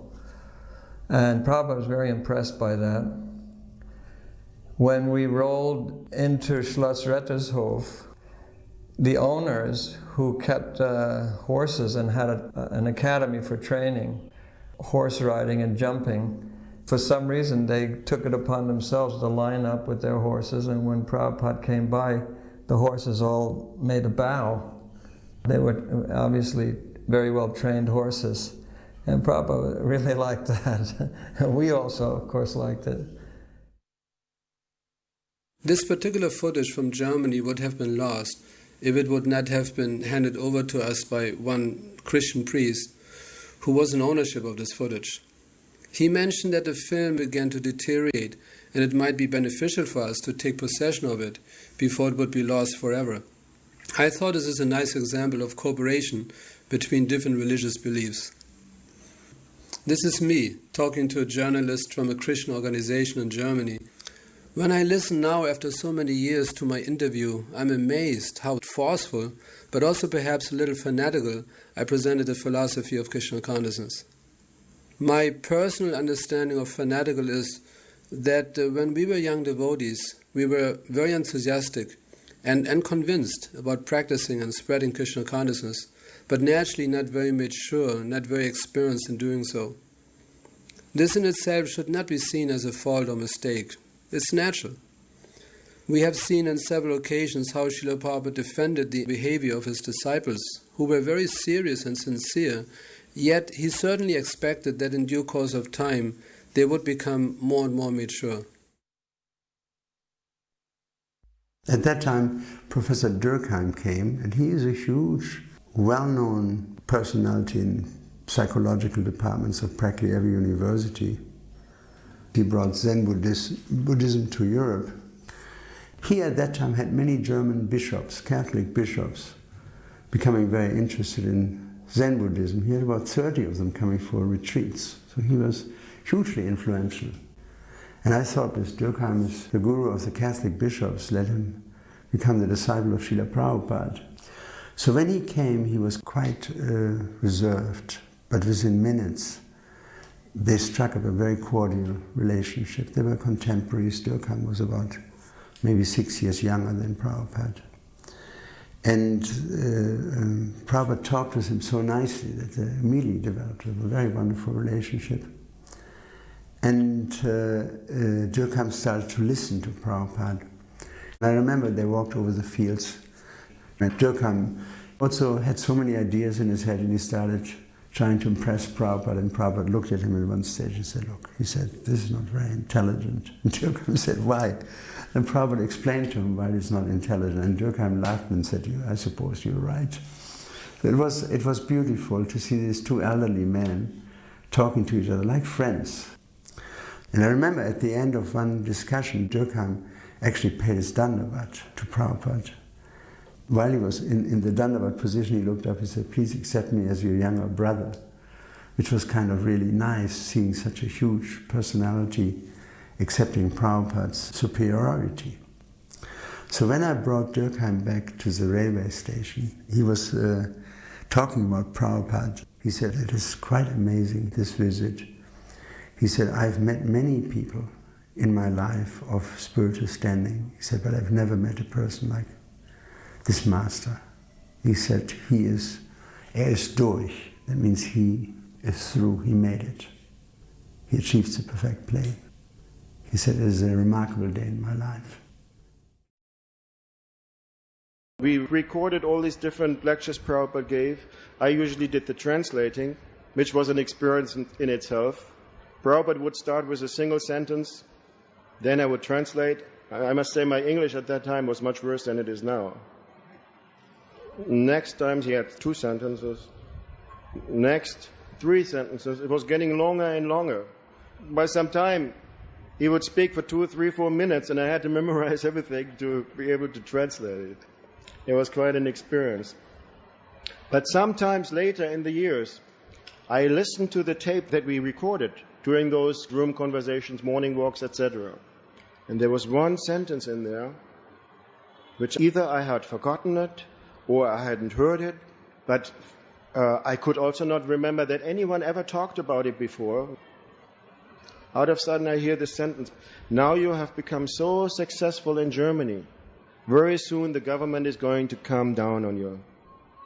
He made a prediction. 5 months later, this prediction came true. Hansa Dutta and I were anticipating Prabhupada's coming to Germany. We wanted him to come to Germany more than we wanted anything else, because it would give the devotees inspiration and I wanted to share Prabhupada with them because most of them had not met Prabhupada, and we had a lot of devotees there who only knew Krishna because of us and the books.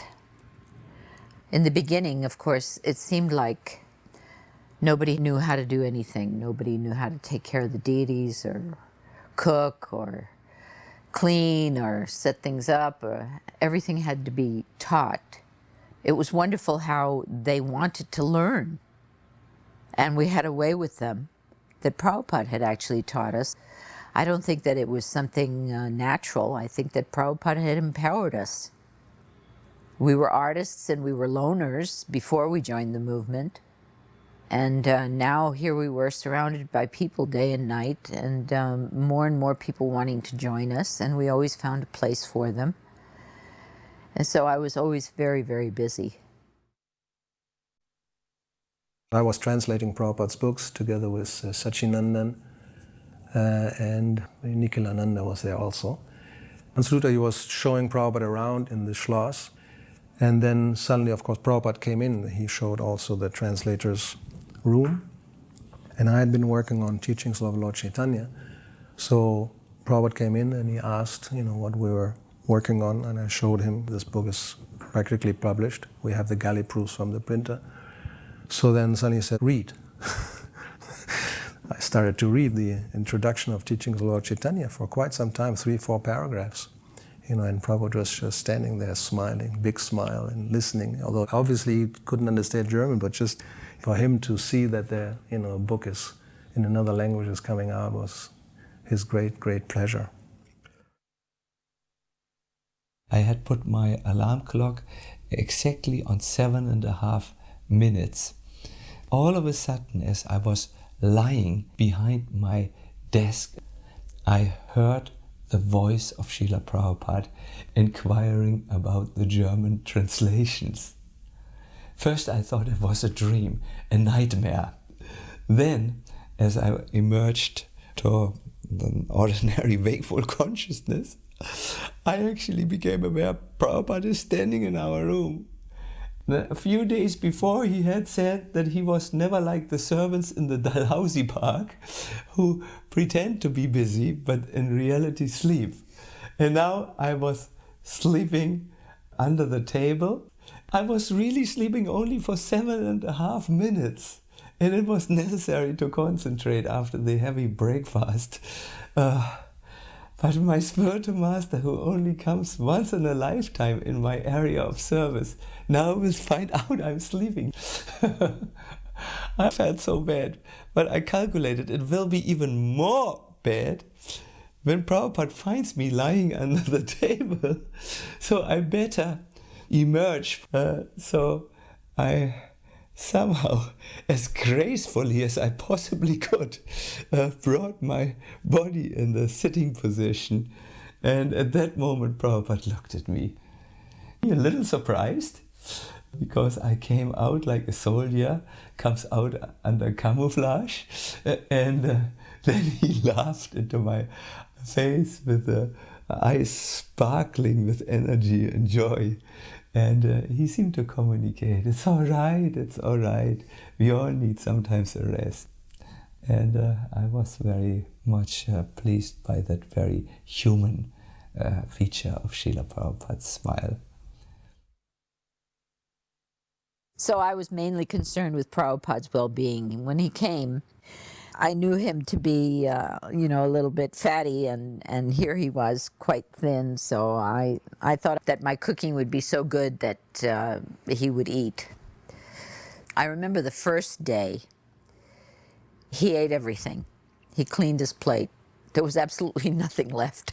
There were always devotees outside the door waiting for his remnants, and there was nothing left. And then he slept. He usually napped in the afternoon after he ate, but he slept. He must have slept until 6 o'clock that evening after he ate.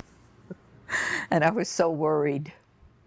When he woke up, I asked him, nobody bothered to wake you because you were so soundly sleeping, and was there something wrong with my cooking? He said, oh no, it was very good. I enjoyed I haven't enjoyed that much for a long time. So I was very happy. Another time I remember I brought him food and I gave him very good portions. And when I came back to get his plate, he had barely touched anything. And I said, Prabhupada, what's wrong? Did I not prepare it properly? He seemed to be deep in thought. And he said, oh, Himavati, I've tasted everything there is to taste. He taught us how to eat. He cooked for us. I wanted to be close to Prabhupada. And so I was very obedient and I did everything that he told me to do. In person, in his letters.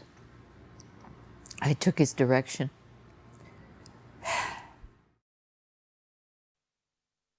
Once we were taking a walk, so because I always had a frustrated and irritable kind of mood on account of so many obstacles being put up by German authorities, I said to Prabhupada, I said, you know, Prabhupada, sometimes I think I would rather, you know, be engaged like a Kshatriya in killing people than preaching. And Prabhupada stopped and looked at me. He said, never do anything in anger and don't touch politics. So anyway, so sometimes Prabhupada, you know, would refer to the history that Parsurami drove out the Kshatriyas and that they settled in this part of the world, especially Germany. He remarked that the Germans are the most intelligent people on the planet and that their Sanskrit scholars actually are better than Indian Sanskrit scholars. And he pointed out that the philology of German is identical or almost the same as Sanskrit. One thing he used to say, even after he visited Germany, whenever he would see Himavati or myself, he would say, what is that? Trinken and rauchen. What is that? I would say, probably, drinking and smoking. Yes, yes. I saw everywhere, trinken and rauchen.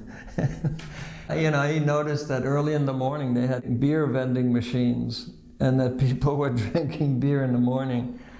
One day he said, yes, I saw in Germany a man urinating on the street. He said, how degrading. What is this civilization? The man is urinating on the street. So some devotee commented, but Prabhupada in India, they pass urine and stool in the street. And he said, that's different, that's different. Hare Krishna, Krishna Krishna, Hare Hare, Hare Krishna, Krishna Krishna.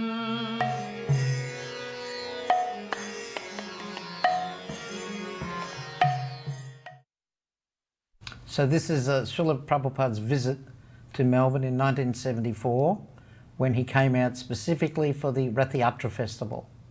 And I had an arrangement with the Immigration Department that we could bring Srila Prabhupada through as a VIP so he wouldn't have to go through the normal immigration procedures. So that was all right, but I had to actually stay with his luggage so that they could check the luggage out. So Srila Prabhupada went through, met with the devotees, and they kept Satsarup Maharaj and myself behind, and we had to stay there with the luggage while it was being checked. And by the time we came out, the devotees, they'd actually, and Prabhupada had all left, and Satsarup Maharaj and myself, we were stuck at the airport with the luggage, and all the devotees had gone. But there was one devotee who had not left, and fortunately we caught his attention, and we put all of Prabhupada's luggage in his van. And Satsarup Maharaj and myself, we had to actually sit on the luggage in the back of the van to go to Melbourne Temple. So at the airport, Srila Prabhupada had a television interview. 2 or 3 television channels came and some newspaper reporters came. Actually, most of his visits to Australia, we got a lot of press coverage. And that's why Srila Prabhupada liked coming. We had very good newspaper articles, a big feature article on the second page of the Melbourne Age, and quite a few other articles, and good television coverage. So at this television coverage, there were 2 or 3 television stations there, because there's only 4 stations in Australia anyway. And that evening, we told Srila Prabhupada we were expecting it to be on the news. So Ugrashrava, he put in a television set into Srila Prabhupada's room, and we were watching and we were watching and watching the news, and each time the feature had come on the news and it wasn't Prabhupada, he'd look away, right, and let that feature go. And then the next feature, he'd look to see if it was him, and unfortunately it wasn't on, right, nothing appeared. But actually that evening on the 10 o'clock news, there was a good feature on Prabhupada on Channel O. So Ugrashrava, he caught that, and we told Prabhupada the next day, and he was very pleased. Prabhupada was very frank and strong with reporters. I think he enjoyed the exchange, because sometimes reporters, they like to try to find some fault, and Prabhupada would really be very strong with them. But the keynote that they picked up on, unfortunately, was not Prabhupada's talk. The devotees had hired a Rolls Royce, and as Prabhupada got into the Rolls Royce outside, then a parking warden came up and stuck a parking ticket on the window, just, to make a statement. So the headlines in the newspaper, of course, had little to do with what Prabhupada had said in the news conference. And they were all mainly about how either the devotees had lavished this Rolls Royce on someone who's supposed to be an ascetic sadhu, or the fact that, we got this, what they call a bluey in Australia, or a parking ticket. A reporter from the newspaper Melbourne Age had come to visit Prabhupada, and Prabhupada took a lot of care with this fellow. He really explained everything in detail, and a lot of the question and answers had to do with reincarnation. Prabhupada explained how you could become less than human in your next life. He explained it in great detail. Took a lot of time with this man. And I was eager to go out the next morning and get the newspaper, see what illuminating article would have been printed. And I was very crestfallen when I opened up, saw the title, Swami says he'll be animal in his next life. And I was just shattered. I thought, Prabhupada spent so much time with this guy. It was with frustration and anger, that I brought the paper to Prabhupada, and I thought I should preface my giving it to him with something, to prepare him. And I said, Prabhupada, he didn't understand, or chose not to understand anything you told him. He just twisted your words. And he said, what is the title? And I said, Swami says he'll be animal next life. Does he mention Krishna? I said, yeah. Is Krishna's name in the article? I said, yeah. He said, count. And so I counted maybe 7 times Krishna's name. And he said, what is the circulation of that paper? I said, I don't know, a couple, 200,000-300,000. What is 200,000 or 300,000 times 7? He said, my spiritual master said, anytime people say Krishna's name, it is always a success. So he said, this article is a great success. I remember when Prabhupada arrived, then we'd hired a Rolls Royce, and that was a cause of a lot of publicity. Actually, it made the evening newspaper. The headline was, His Divine Grace comes rolling in. I remember we put up all these posters. The poster read, His Divine Grace, A.C. Bhaktivedanta Swami Prabhupada, at whose feet all masters sit. And then it had a nice picture of Prabhupada. And then the program for the 5 days or so that he was going to be in Melbourne. And then there was an overpass on the freeway from the airport, and someone had plastered all posters right across the walkover. So they were clearly visible about 20 feet up from the roadway. And we're all following Prabhupada's Rolls Royce. I remember the Rolls Royce slowed down for Prabhupada to see. We had the side doors of the vans open, and we had kirtan following Prabhupada all the way through the city and then to the temple. This is Prabhupada at the small temple in Burnett Street in St Kilda. Actually, it was a terraced house, and the temple room was very, very small. Actually, Lord Jagannath, Subhadra and Balaram were on an altar above, directly above Radha Vallabha's head. Unfortunately, there were so many devotees that not everybody could fit into the room. He actually gave initiation here, fire sacrifice. I remember the smoke was pouring out of a room and we were in the corridor. You couldn't even see the Vyasa from the doorway. Nevertheless, Prabhupada seemed very unfazed by the smoke.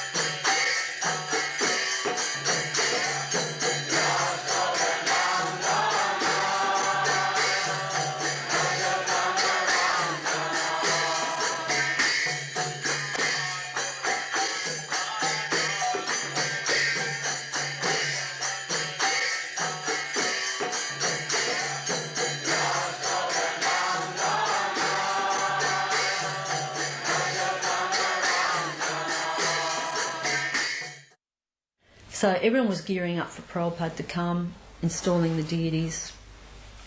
My brother was coming every day after work to build the altar. And of course all the devotees were like, Prabhupada said this, Prabhupada said that, Prabhupada says, Prabhupada. And I kept on thinking, when I meet him, what if I'm disappointed and say, what's the big deal? I was hoping I wouldn't be disappointed, but I reserved the right to make my own opinion. And as usual, Prabhupada arrived when all the devotees had gone to the airport. We'd just finished cleaning and I was in the brahmachari room. And I remember hearing, Prabhupada's here, Prabhupada's here. And as I rushed out of the room at the top of the stairs to go down, just at that same instant, Prabhupada was at the door to come in. And I always get very choked up when I recall this because it was such a momentous moment. As soon as I saw Prabhupada, I knew without a doubt that Prabhupada was everything everyone said about Prabhupada. Anyway, so it was fabulous. Prabhupada to me looked effulgent. And his glow, he was glowing. And just to look at the physical form of Prabhupada, I had no doubt whatsoever that Prabhupada was a pure devotee. The lecture in the Melbourne Town Hall, right opposite where our current Gopal's restaurant is today. There's a lower Melbourne Town Hall and there's an upper Melbourne Town Hall. The upper one is a gigantic cavernous hall, concert hall, with the organ. So we chose the lower Town Hall so it wouldn't look out of place if we only got a few hundred people, because the large one holds thousands of people. And we got quite a few hundred people along to attend Prabhupada's 1974 Town Hall lecture. And it was quite a wonderful event. We see Srila Prabhupada wearing that gorgeous saffron silk outfit that he's wearing there on that incredible saffron Vyasa that was built by Shyamananda Das. It was made of saffron silk and it was quite astonishing. It all came to pieces and we were able to carry it to various venues. Some places we even had extra pieces attached that were on a motor and would spin around with little lights on them that would attract the spotlights. But that turned out to be rather of an over-endeavour.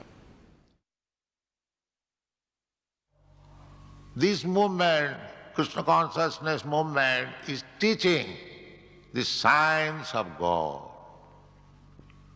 And if you accept the name of the God, name of God, Krishna, this is also affirm another system also, then you will be able to associate with God immediately. Srila Prabhupada stayed in our house in Brighton when our temple was in St Kilda. So at that time, the quarters for Srila Prabhupada at the St Kilda temple weren't so nice. So my husband and my family, we moved out of the house. Srila Prabhupada moved in, and prior to him moving in, the devotees adjusted the house. They covered all the wall-to-wall carpet with white sheeting. And I would be at the house and Srila Prabhupada would be walking down the hallway and smiling, and his gentleness in his eyes. And at times he thanked me for him staying in the house. I only asked him if he wanted something to eat or what he would like.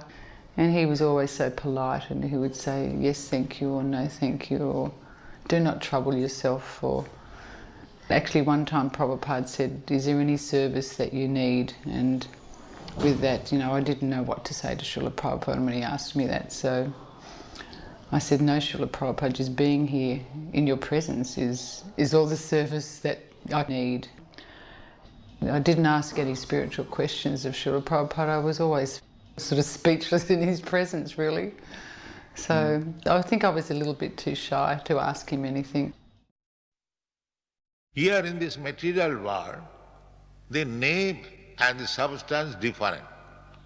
Just like if I am thirsty, I want water.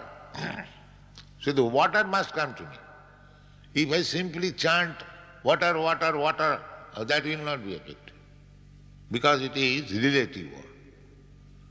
But in the transcendental world, Krishna is the name of God, and it is God also. So, by chanting Hare Krishna, you are directly in contact with God. This is the meaning of Hare Krishna. Originally my family lived in Melbourne, so I rang up my father and told him that my spiritual master is coming to Melbourne and on such and such a day, and it'd be really good if you could come and see him. And he did. And he came that day and saw Prabhupada, and he came along there and merged with the crowd and, listened to Prabhupada. And, although he's a fairly serious Christian himself, he was very pleased to come along, and he had nothing but words of praise for Prabhupada. And he'd always supported me becoming a devotee, having, years early dropped out of university and become a hippie and hitchhiking around the country, and every time I'd come home I'd be onto some different kind of trip when I'd, rave to him about it. But when I actually committed myself to fully participate and join the Hare Krishna movement, he was very happy and supportive of that,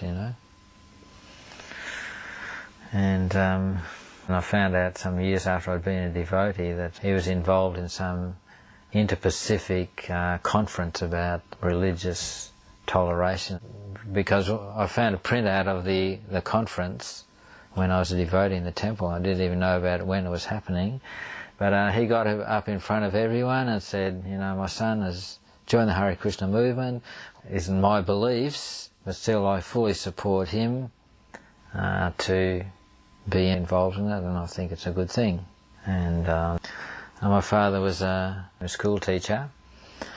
He was teaching in a grammar school. I think it was a Church of England school. But still, after the new temple was opened in Melbourne in Middle Park, with beautiful Radha Balba and Gaunitai and Jagannath deities, he organised an excursion from the school every year to come visit the temple, have darshan of the deities and have prasadam. And he did that for many, many years. This is not enjoyment. You have got a car, but you are running at 70 miles speed, going to your business. and there you are earning hundreds and thousands of dollars. So you are thinking that you are enjoying. But this labor is suffering, you forget. And in order to forget this suffering, then I take to wine, take to this, take to that, to forget this suffering. So actually we are suffering, but we are accepting it as enjoying. This is called illusion. So, whatever we are doing in certain type of body in this material world, that is suffering. That is not enjoying. Because why you are placed? Because why you wanted to enjoy life like that. So Purusha Prakritastha bhungte prakitijan guna. And this profit is nothing but acceptance of the quality of material nature. And that is very practical, we can understand. It is like we are getting, I get, say, $50,000 in a check. So I think that I have got $50,000. But what is this? It is $50,000, it is a piece of paper. You see? This is called illusion. In this way, you study your life, you will see if you are sober, if you are actually thoughtful, you will find that this is not my life. This is not my life. But I am falsely thinking that I am enjoying life. So therefore, all these varieties of life, they are being controlled. Because not controlled, he accepts to be controlled. Prakriti does not want, nature does not want to control you. Just like police force. Police force is not meant for controlling you. But when you accept to be controlled by police, when you become a criminal, then police force controls. Not that police force is made by the government unnecessarily to control you. No, he is to help you. The government has arranged policemen in every crossing.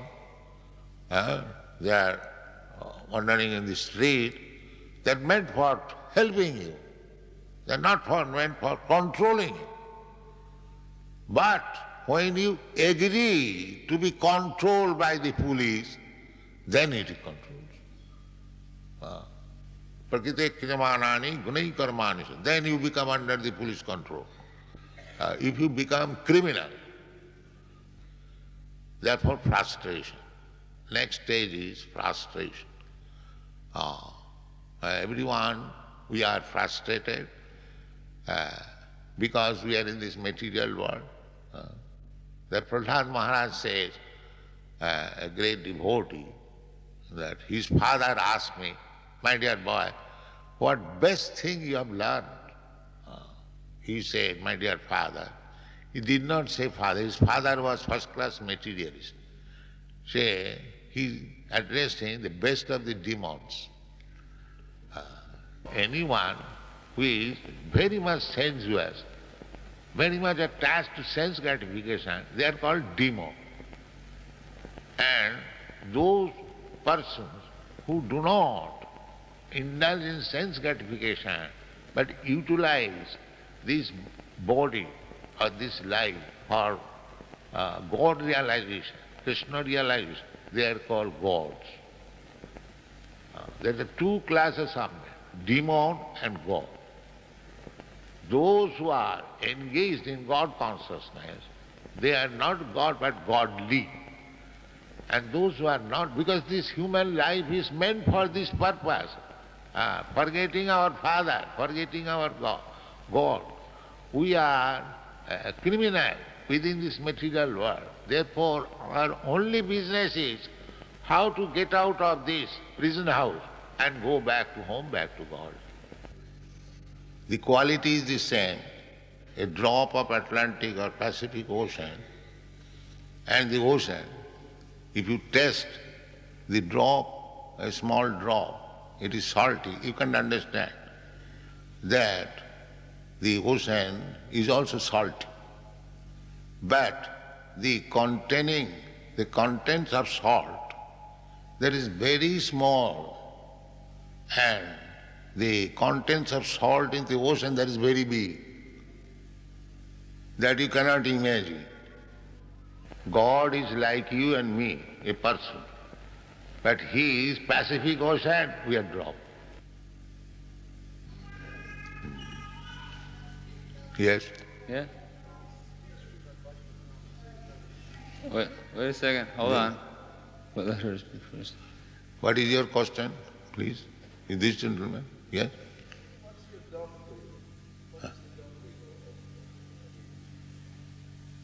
Doctrine? He wants to know what the doctrine of Krishna consciousness is. Krishna consciousness means that you are part and parcel of Krishna or God. You being separated, I have already explained. You are suffering in this material world. So you back to your father, go back to your father and be happy. That's all.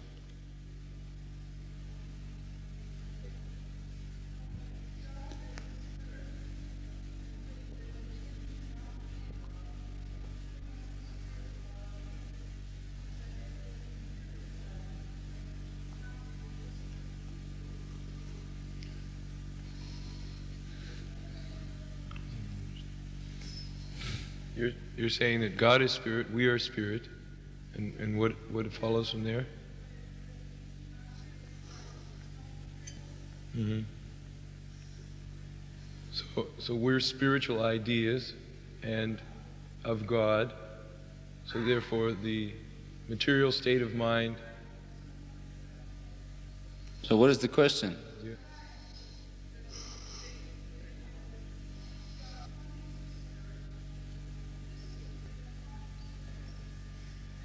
In Srimad Bhagavatam, which is a scripture that we study, it says that Krishna did not want us to come to this material world. The question is, if Krishna did not want us to come, why are we here?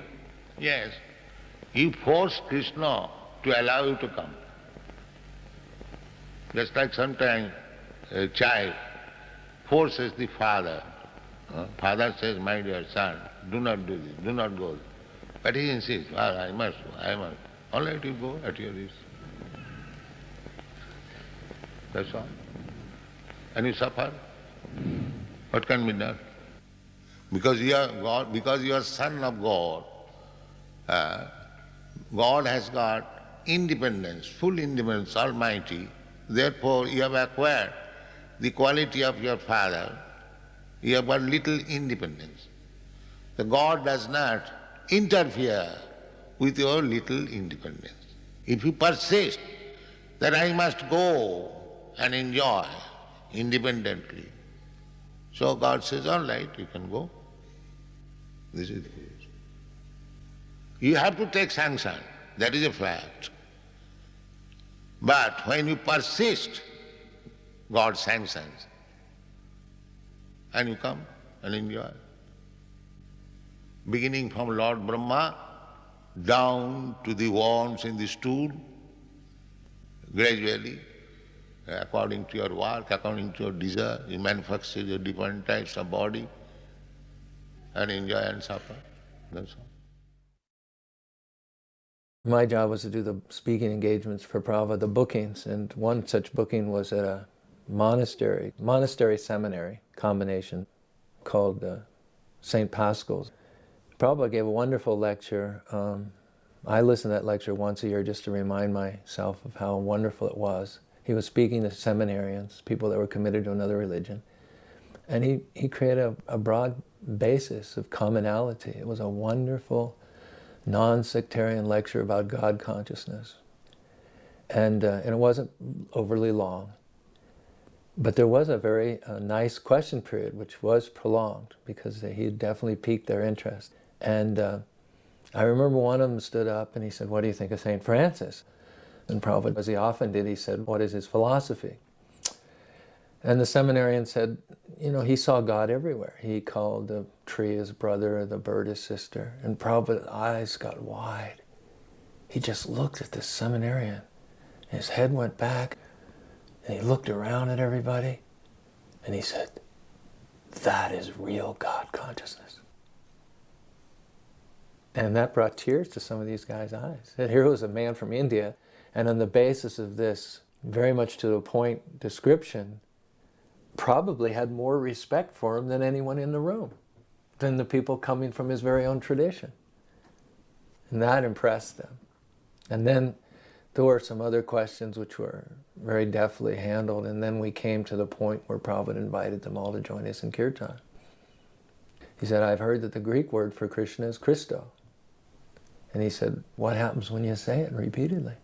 Christo, Christo, Christo, Krishna, Krishna, Krishna, Krishna, Krishna." So you have your word for Christ, and we have our word for God, and it's the same word, so let's join. And by gosh, they did. And during the course of that kirtan, they all stood up, they all were clapping, they all were chanting, and for the second time, I saw tears coming from their eyes. Have this human form of life, the facility of this life, or this form of life, is given to us just to understand God. Other forms of life, cats and dogs, trees, and so many other things, there are 8,400,000 forms of life. So in other forms of life, it is not possible to understand what is God. If we call all the dogs of your country, come here, we shall talk about God. No, there is no possibility of understanding. But in the human form of life, there is possibility.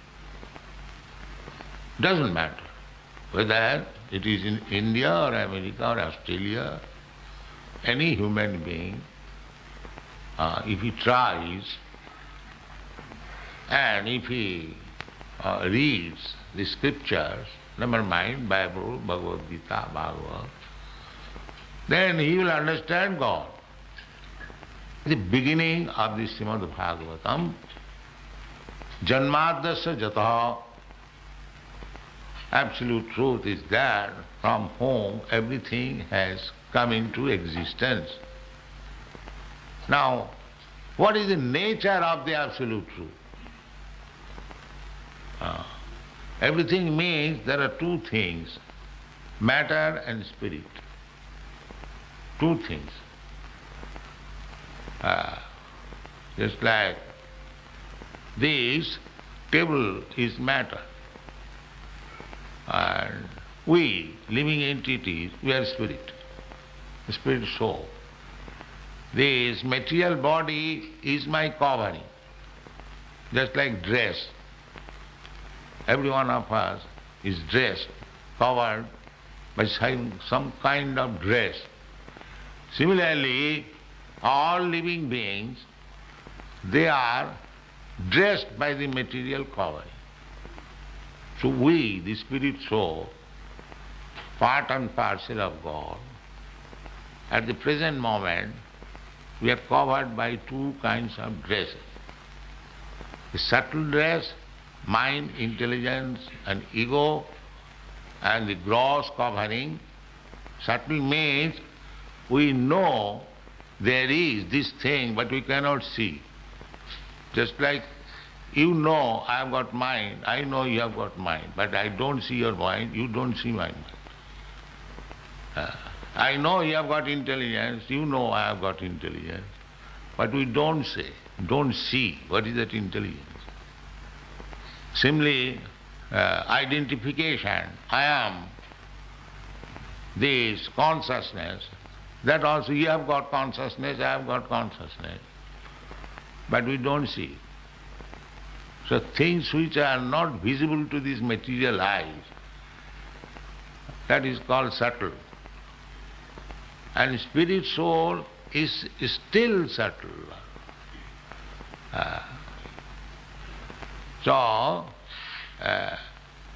Human life is meant for understanding that spirit soul and the supreme soul. Your devotee said that you aim to get beyond the disease of material existence. I didn't quite pick up what your process was for doing this, but could you tell me what the end result is? What should you get beyond this? What is that?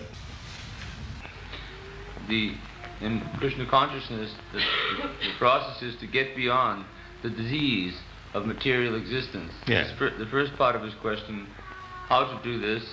The second part of his question, what is the end result after taking to the process? The process is to transfer yourself from material energy to spiritual energy. We are under energy. The God has got two energies, material energy and spiritual energy. We are also energy. We are marginal energy. So, marginal energy means we can remain under the material energy or on the spiritual energy, as we make our choice. Marginal, just like on the beach, you find sometimes on the border of the water is covering the land, and sometimes the land is open. This is called marginal position.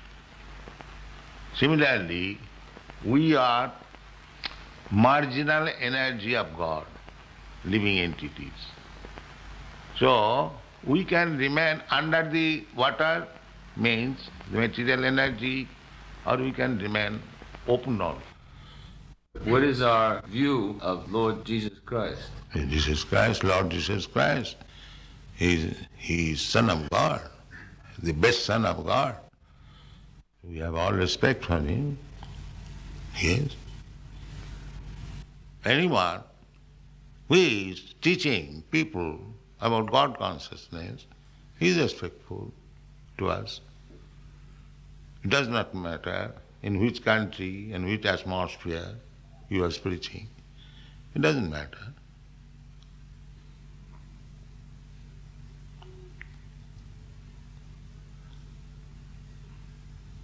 Yes, sir? St. Francis of Assisi found God in the material rather than utilize the material for God. And St. Francis used to talk about brother dog and sister cat and sister water and brother wind. What does His Grace think of as St. Francis approach to the material?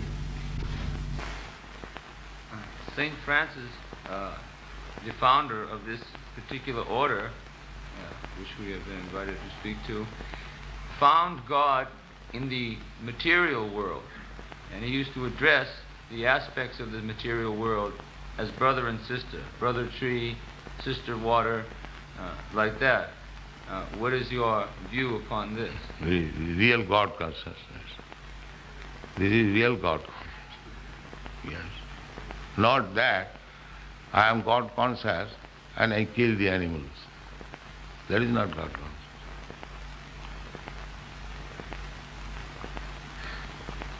To accept the trees, plants, lower animals, insignificant ants even, as brother. Samas sarveshu bhutesu. This is explained in the Bhagavad Gita.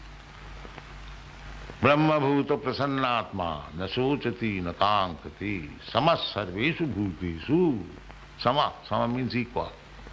To all living entities. To see the spirit soul, anyone, it doesn't matter. Either he is man, or cat, or dog, or tree, or ant, or insect, or big man. They are all parts and parcel of God. They are simply dressed differently. Pandita samadarshina. One who is pandit, learned, his vision is equal. So, his St. Francis was thinking like that. There is higher standard of spiritual understanding. Yes. We were pushing to have them finished for the festival on the following day. So I was in there sewing, and then somebody came running in shouting and screaming, "There's a big fire." It was right next door, some sort of sewing facility also, I think. There were a lot of people on the top story that were working there, ladies. And it turns out the whole building was on fire, and they were trapped on the top floor. So everyone was trying to decide what to do. They're all screaming and shouting, "What can we do?" And I think it was me that might have suggested, take this canopy.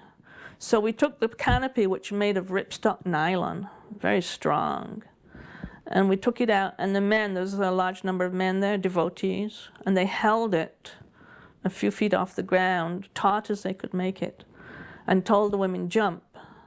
And at first they didn't want to.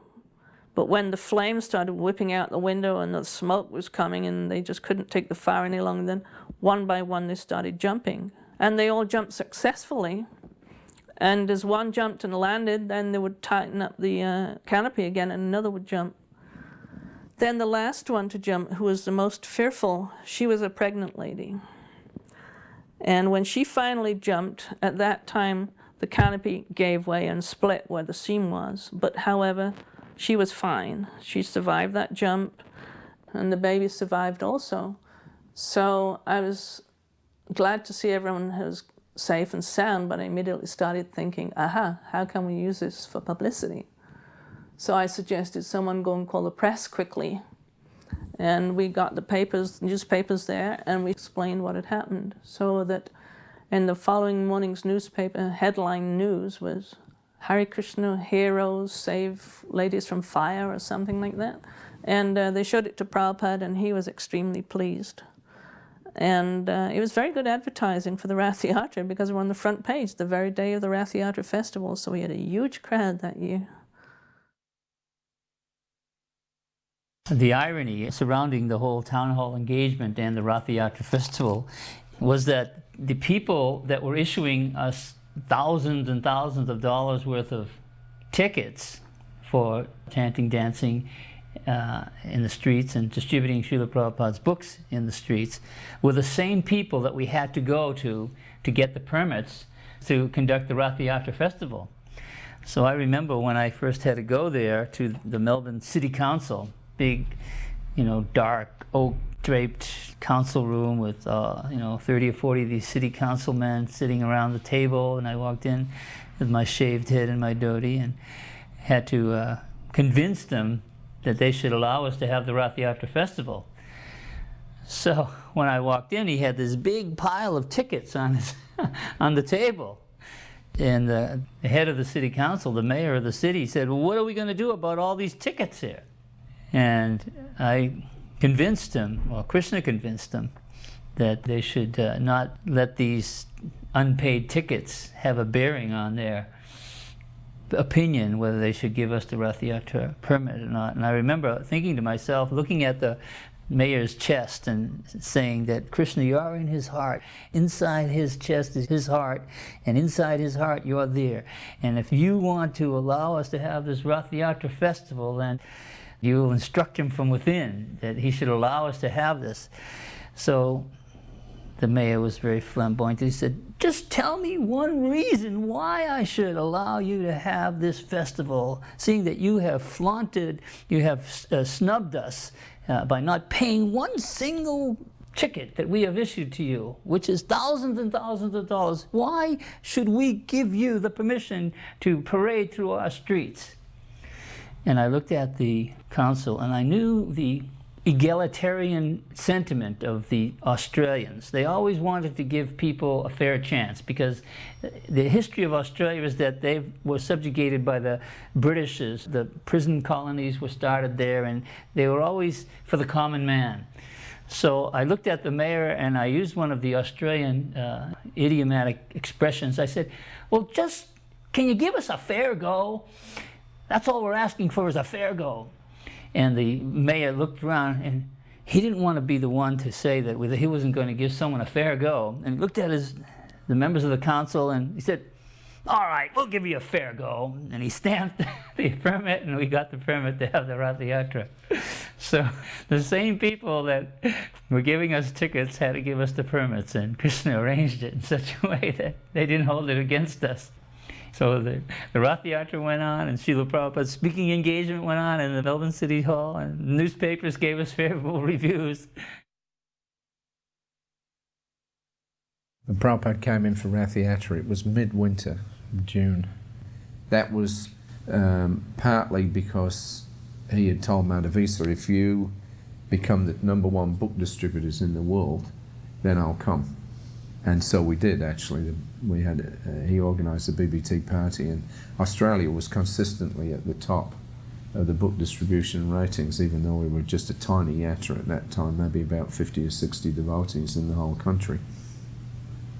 But Prabhupada kept his word, and he came in 74. It was in the middle of the Melbourne winter. It was very, very cold. It was about, probably that day was about 12 degrees.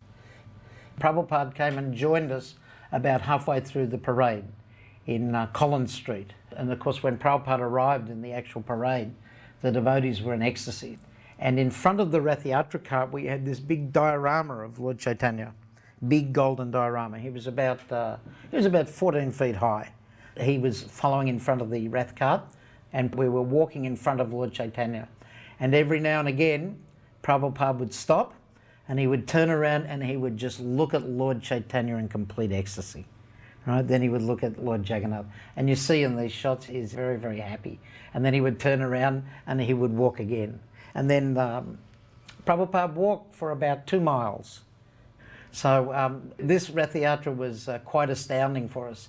And although it was a very, very cold day and there weren't so many people in the streets or actually following the procession, it was so potent and so powerful. It was as though Srila Prabhupada had conquered the whole of Melbourne. It was like he was the king of the whole of Melbourne. Everything stopped for Srila Prabhupada, right? And look how much ecstasy is in there, right? And the devotees all present felt that like this was the centre of the universe, because Srila Prabhupada was there and Lord Chaitanya was there and Lord Jagannath was there. So it was a very, very ecstatic program. I remember that Bhai Bhabhi had stumbled upon a technique called anodization, where she made breastplates and armlets for the deities, Jagannath, Subhadra, Balaram, out of foam, and then you submerge them in a solution which would make them shine like silver, shine like gold. And so we'd bedecked Lord Jagannath and Balaram with these wonderful warrior-like breastplates, and I think there were even Kshatriya turbans and armlets on them. They just looked gorgeous. Prabhupada walked a lot of that route, I think the entirety of it, and I remember there was a fellow, I think his name was Bob Jones, who had a big karate school in Australia at the time, and he provided a couple of bodyguards for Prabhupada. They walked on either side. That's me playing the big bass drum. Sometimes we'd have a big kirtan in Sydney Temple, and just as a kind of embellishment, Madhavisa brought out a big bass drum one time. And I used to be a drummer in a rock and roll band before I joined the Hare Krishna movement. So I would put on the bass drum and it would kind of give a bit of an extra thump, a bit of an extra impetus to the kirtan. So when we had Rath Yatra, myself and my brother Jamal Arjun would strap on these big marching band bass drums and play them in a kind of rhythmic mridanga type, what we call the Nam Hata beat, the sort of moving kind of exciting sort of rhythm. And it would add a new dimension to the kirtan and to the Rath Yatra parade. It was very nice to see Srila Prabhupada coming off the Rath cart and actually walking in the Rath Yatra procession with us. We had the 3 carts, and we had Subhadra's cart set up for Prabhupada to ride the whole way. Very comfortable, big Vyasa sign on the front. And I was very fortunate. I was going to be on the cart there because I was the pujari for Subhadra, so I was sitting right up there alongside Prabhupada. And I was thrilled, but then I was very demoralized because Prabhupada didn't get on the cart. because he was so attracted to and fascinated by the big gold and Lord Chaitanya that we'd made. And he just loved to walk alongside it and dance with it. And so he wouldn't get on the cart. He walked the whole parade. It was cold, and it seems like it was about 3 miles long, but he danced and walked the whole way. When we got to the end of the parade, then he got onto the cart inside of the hall, and at that time he gave the lecture, sitting on the cart. But I don't think I'd slept for several days because we were making the carts and there were so many things going on preparing for Prabhupada's coming. And I was falling asleep on my feet. So when Prabhupada started giving his lecture and I was fanning Subhadra, I just kept falling asleep. Lady Subhadra was very kind, and Prabhupada just kind of glanced now and again. I can't imagine what he was thinking, but I did my best to stay awake. We would do that in those days. We would just work so hard that we couldn't survive when Prabhupada actually arrived. We're all preparing for him to come, and then we missed half the classes. I was reading a letter yesterday that Prabhupada said, I appreciated very much how you were leading the kirtan and at the same time taking care of my personal. While we were walking along on the Rath Yatra festival, you wouldn't think that Prabhupada would observe that, but he saw how I was leading the kirtan and at the same time taking care of his personal. That's the way he worded it. In other words, making sure that, you know, everybody was around Srila Prabhupada and not blocking the way. I'd had books which I had purchased a couple of years before when I was an attorney downtown, and I had those books on my bookcase, and occasionally I'd pick up a Bhagavatam and try and read it to see if I could understand it, because I never really understand. I couldn't make head or tail of it. But I knew, somehow or another, I knew that this was it. This was the truth. This was the real thing. And also Prabhupada, I just had the conviction that this person, he was a person who had no ego, and that he stood for what was the truth. And then just prior to the Rath Yatra, on the Thursday, I was on my way to one of my favourite jaunts, a wine bar, and next to the wine bar there was a big poster which was promoting the Rath Yatra and Prabhupada. And on the post there was a beautiful picture of Prabhupada with the caption that said, "At whose feet all the masters sit." And it really impacted on me. And I looked at the poster and I thought, yes. So then the Saturday came around, so I went to the Rath Yatra. And then in the distance I saw these amazing, huge chariots. There was 3 of them with amazing canopies, and this amazing statue which was maybe 30, 40 feet high of this golden personality with his arms in the air. And there was literally hundreds of devotees, it appeared to me, were dancing ecstatically and blissfully, and it was just a swirl of colour and movement. There was a couple of marching bass drums, and it was just a wonderful sight. I was just struck with wonder. And then in the middle of the chanting party was this diminutive personality, Srila Prabhupada, who I had recognized from the books and from the poster. When I first saw him, he was actually dancing blissfully with his arms in the air. I could see all the devotees were completely caught up in rapture. So it appeared to me, in retrospect, Prabhupada was like the full moon surrounded by the stars in the sky on a cloudless night. It was just a wonderful sight to behold, and I was just completely overcome with joy myself at seeing it. At this stage I was hooked. And so I followed the procession up the street and into the exhibition buildings, and there Prabhupada gave a lecture, but I really couldn't understand what he was saying. But it was something that was totally out of this world, and something that I just felt, this is it, and I want to be a part of this, whatever it is. But I was caught up. I had Prabhupada fever very quickly. I mean, it was very contagious. It was spreading right throughout, and I caught Prabhupada fever that first time that I saw him, and I still have it today. Apparently it's incurable. Once you catch Prabhupada fever, you have it forever. Over the years, I've met many, many people who actually saw the parade and saw Prabhupada on that day. And just a couple of years ago in our restaurant, one lady came in and she told me how that she'd seen our leader on this festival going through the streets of Melbourne, and how she saw this big golden form at the head of the parade leading the procession. And she said it really profoundly affected her, and that over the years, many, many times, she'd had dreams of that particular festival and of that particular golden form of Lord Chaitanya. So that was the potency of Srila Prabhupada and Lord Jagannath and the Rath Yatra festival. After the Rath Yatra parade, which was extremely successful, we wheeled all 3 carts into the Royal Exhibition buildings, which were the final resting place of the Rath Yatra festival. And Prabhupada gave a nice lecture from the cart. After his lecture, he came down the stairs and he rested on a chair in a small room as we were preparing to distribute the feast. And one of Prabhupada's disciples, Gopinath Acharya, entered the room with some incense.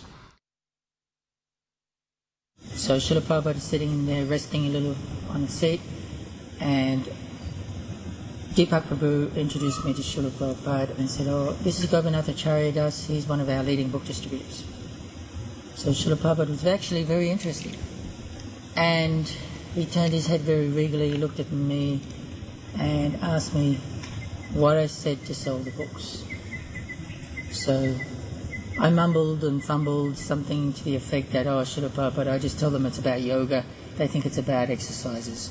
And like that. And Srila Prabhupada thought very pensively for, 30 seconds or so, and he said, "You should tell people that these books will solve the problems of life and help reduce the miseries of life." In retrospect, I believe Srila Prabhupada must have been thinking of the verse from the first canto of Srimad Bhagavatam, "Anato pasamam sakshat, bhakti yoga madhokshati, lokasya janato vidvans chakris satvita sanghitam."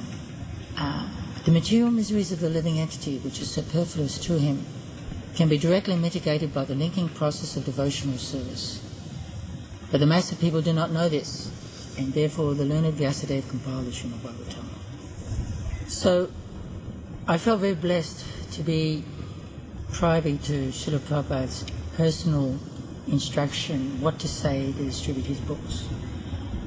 Unfortunately, I hadn't been able to introduce that kind of presentation on the street when we were selling books for many years. But later on, when we were selling Srila Prabhupada's sets of books, that proved to be very successful. People warm up to that. Actually, everyone is suffering. And Srila Prabhupada's real business was to somehow or another give people some happiness through Krishna consciousness. So then he began to speak about the prediction in the Chaitanya Bhagavat, Pratibhate Atetato Nagaradigram, Savachapachaho Monam, that Lord Chaitanya's name would be heard in every town and village. So Srila Prabhupada went on to say that this means that there will be a Radha Krishna temple in every town and village, with at least 6 brahmanas to worship the deity. The next day I was told that there was a big program down at Ormond Hall. I used to go to Ormond Hall back in the mid-60s when I was a jazzer, and jazz bands used to play down there, and so it was one of the joints that we used to frequent. And so I went to Ormond Hall and I walked in, and there's this amazing kirtan going on. And Lord Chaitanya, there's once again that golden figure is in the middle of the room. And the devotees are just ecstatically dancing around. It was an ecstatic, a blissful kirtan. Once again, we had those marching bass drums. I think there was about 3 of them. And the devotees were just wild with enthusiasm. And they were just dancing around like Indians surrounding a wagon train, whooping, and it was just once again another amazing sight. By this time, after seeing Prabhupada and the devotees at Rath Yatra, seeing Prabhupada gliding past me at the temple, and then seeing this wonderful sight at Ormond Hall, and then Prabhupada walking in and giving a lecture once again. I couldn't understand what he was saying. But by this time I was completely convinced that yes, I have to become a devotee. So virtually a couple of days after that, I moved into the temple, and a day after that I was out on the street selling incense and collecting donations.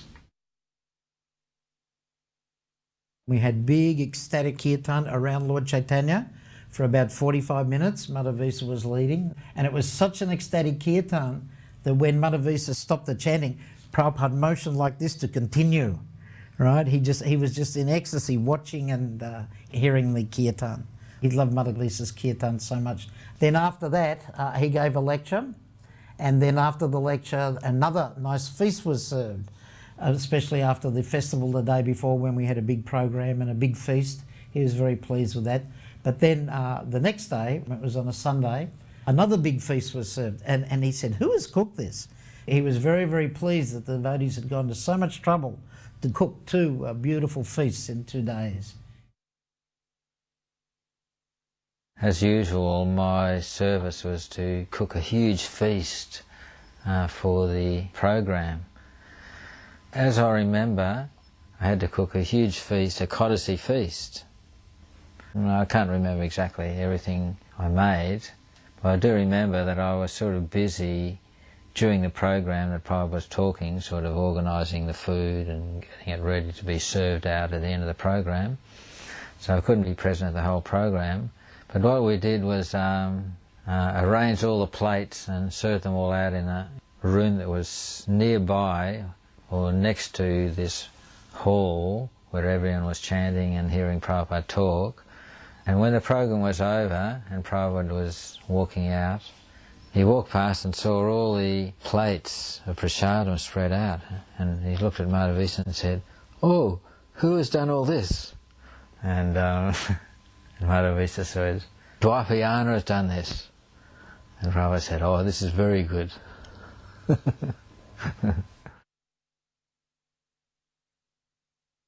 The large murti of Lord Chaitanya that we see in the Ormond Hall lecture here, that was created by Dormia Das, and Dormia had perfected the art of cold electroplating.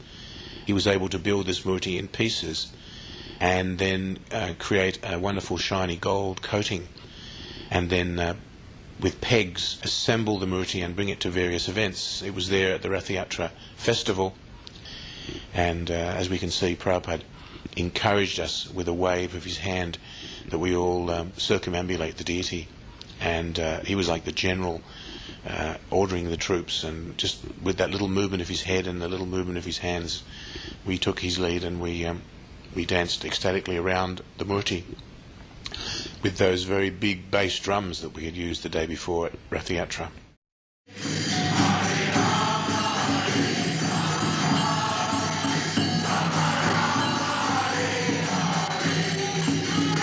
Hare Krishna.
complete knowledge. So if you read Bhagavad Gita, you get complete knowledge. So what Bhagavan says, idantu te guhyatamam parvakshami anasuyave. Bhagavan Krishna is teaching Arjuna. So in the 9th chapter he says, my dear Arjuna, I am now speaking to you the most confidential knowledge. Guhyatamam. Tamam means superlative. Positive, comparative and superlative. In Sanskrit, Tara Tama. Tara is comparative and Tama means superlative. So here Bhagavan says, the perfect personality of God says, idantu te guhyatamam parvakshami. Now I am speaking to you the most confidential knowledge. Jnanam vijnanam sahitam. The knowledge is with full knowledge, not that an imagination. Jnanam vijnana sahitam. Vijnana means science, practical demonstration. So, jnanam vijnana sahitam. Jajgatya, if you learn this knowledge, Jadgatya mokshase asubha. Asubha. Mokshase means you get liberation, and asubha means inauspicity. Inauspicity. So, our present life, at the present moment, present life means so long we possess this material body, it is full of inauspicity. Moksha asubha.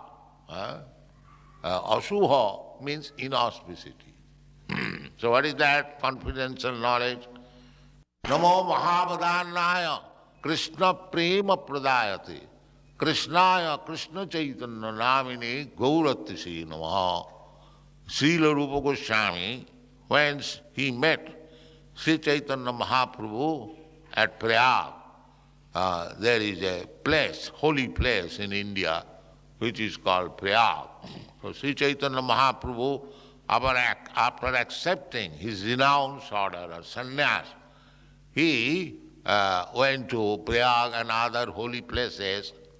So Srila Rupa Goswami, he was minister of the government, but he gave up everything and joined this Hare Krishna movement with Sri Chaitanya Mahaprabhu.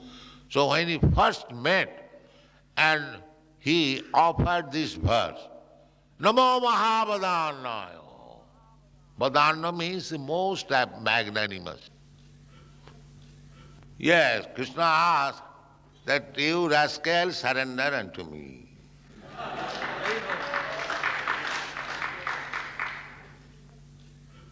You are all rascals, you surrender to Krishna. Then your life will be successful. That's it.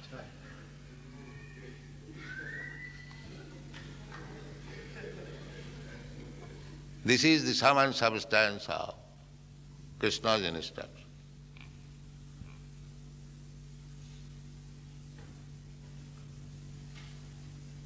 Sarvadharman parityajya mamekam saranam bhaja.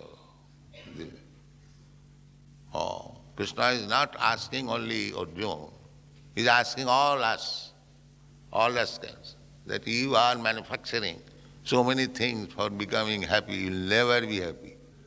Rest assured. But surrender to me and I will make you happy. That's all. One line. So, what can be done? Krishna is offering all opportunities, and we, humble servant of Krishna, we are trying to preach it, but the rascals will not accept it. What can be done? That is difficult. They want to continue to remain as rascals. That is, what can be done? This is the difficulty. Otherwise, everything is there. If we take it, even a child can take benefit out of it. of Krishna consciousness that you have seen practical. But we will not take it. That is difficult.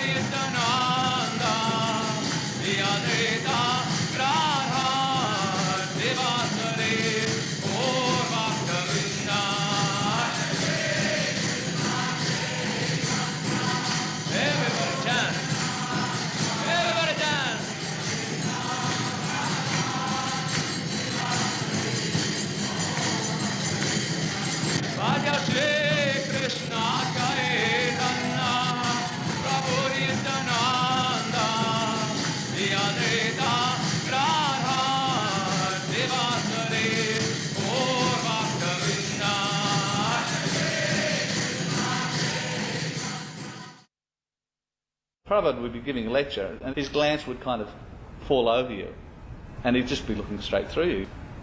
The devotees, they felt that Prabhupada was seeing right into their heart. You know, I've heard that from a lot of devotees and I've felt that also. Definitely that's reality, right? Because it's confirmed by not just me, but it's confirmed by so many devotees. They felt Prabhupada looking right into their hearts. Even though he was giving a lecture, and certain things he was saying in the lecture, he'd look at you and that thing that he was saying was applying to you. He wasn't just talking to the crowd, he was talking to you. And what Prabhupada was saying at that particular point of time really penetrated deep into your heart. We were very fortunate that William Kerr, who was a freelance cinematographer and filmmaker, gave his services to film a lot of the footage that we see of Prabhupada in Australia. And he had a whole team that would come and film as many of the events that they could, including the installation of the deities, the opening of the temple, morning walks, the classes, the town hall programs, and he was filming over a number of years, from 1973 all the way through to Prabhupada's 1975 visit. So he would have a big camera actually on a dolly and wheel it through the Botanic Gardens and take a lot of that classic footage. So we're very indebted to him for doing that.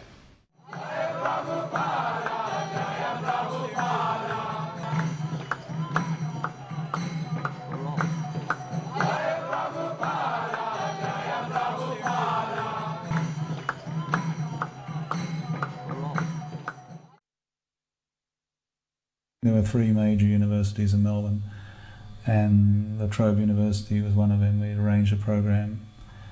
I remember we went into the hall, it was an auditorium, and there weren't many students there, even though we'd extensively advertised. There might have been about 50 to 100 students. But it was a huge auditorium and it wasn't filled up, so then Madhavisa had the idea of it to take all the devotees out, and Prabhupada hadn't arrived yet, and do a big Harinam on the main quadrangle in the university and try and bring more students back. And it had the desired effect because it was right at lunchtime. It's like the Pied Piper. Madhavisa brought all these students in. The whole auditorium was full to capacity. But as it happened, it was only about 2 or 3 minutes into Prabhupada's lecture then the students started heckling. At this time, in the early 70s, La Trobe University were in the throngs of Vietnam protests. The Vietnam War had become a very unpopular war throughout Australia, and Srila Prabhupada was identified by the students as someone who was taking the thunder away from their anti-war demonstrations by preaching peace and love, instead of encouraging students to demonstrate against the war. Prabhupada was telling people to chant Hare Krishna and to solve the problems of the world like that. So they had strategically placed many of students in the audience that were specifically there just to disrupt the lecture. So after the kirtan was over, Srila Prabhupada began to speak, and immediately one student stood up and started to object to what Srila Prabhupada was saying. And the gist of what they were saying is that Srila Prabhupada was there just to disturb their anti-war sentiments.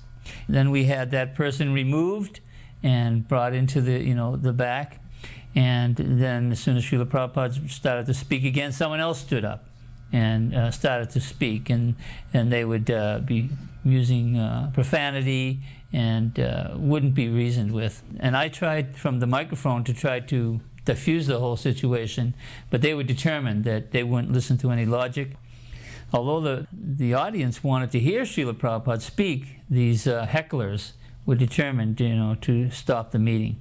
So after 3 or 4 of those people did this and wouldn't allow Srila Prabhupada to speak, then Prabhupada finally said, well, just chant. So we chanted, and then Srila Prabhupada left.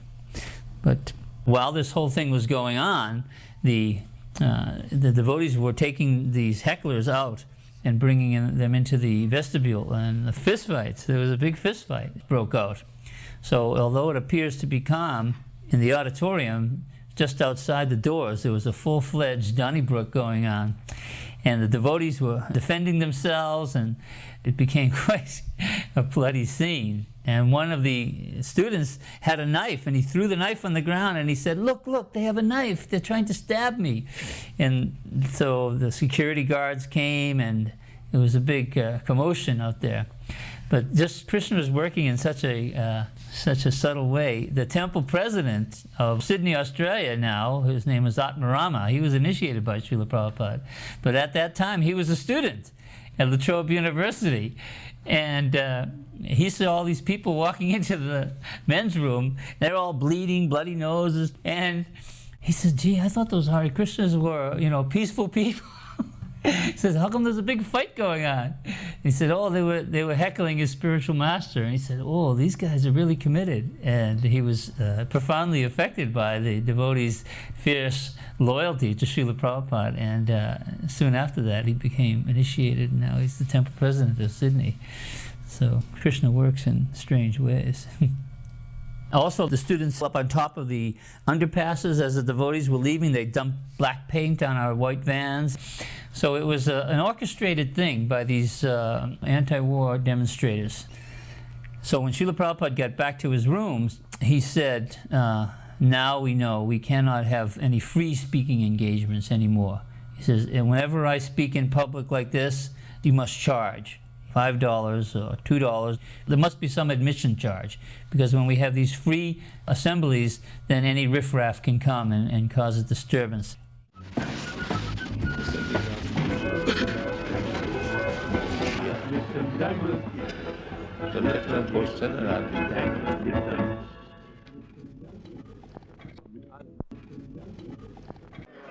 Now, if the intelligentsia of Australia cannot sit for half an hour and listen to a gentleman speak about love of God, it does not speak very well for you.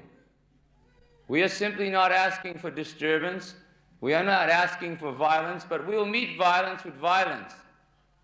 We are not artificially pacifists.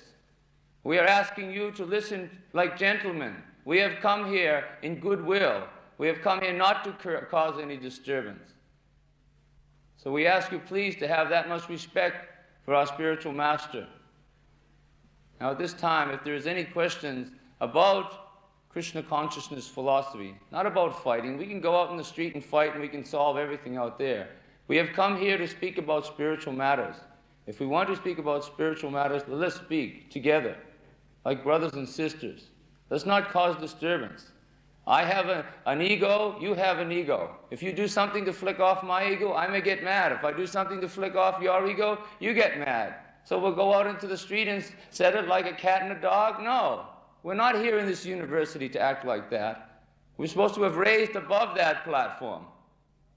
So please, we ask you to present sober questions to our spiritual master.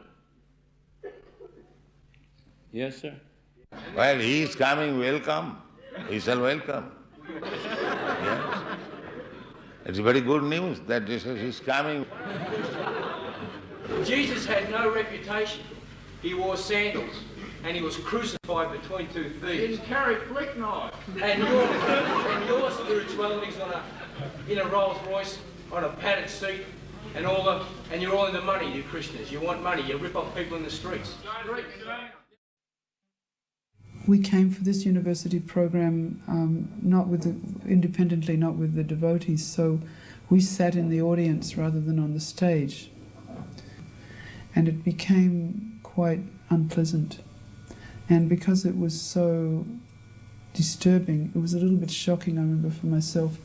And later I remember Srila Prabhupada said that under such circumstances they should have just immediately started kirtan and not done anything else, and the kirtan would have been enough. We had 3 questions. Maybe somebody else will have a question. Another question? There? Yes, sir?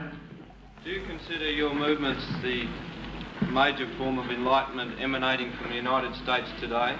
Where does your movement, what order of priority has your movement in the White House Psychological Warfare Department, the CIA? And will you also be coming along to our July 4 demonstration again this year to try and put up and divert people away from taking up real political issues concerned with Australian independence? We can answer one at a time. I can answer them for you if you like. Our movement is not coming from the United States. If you have some paranoid stigma about everything coming from the United States, well, that's your hang-up, not mine. Second of all, our spiritual master, he came to the United States to start this Krishna consciousness movement because he got a free ticket on a boat to go there. And because it was the mercy of this one lady who gave him the free ticket on the boat, he came to America on the orders of his spiritual master. This is the reason he came to America, to start Krishna consciousness. If you had sent him a free ticket, he probably would have come to Australia first. He was a monk, a penniless monk in India, and he was trying to follow the orders of his spiritual teacher by spreading love of God. He's not trying to stop any kind of a political movement. Actually, he is trying to spark a revolution in consciousness. I think that you are also interested in revolution. We are also interested in revolution also, but we are interested in the revolution which will help people to feel peace with themselves, whether they're communist or Marxist or Leninist or whatever ist you like.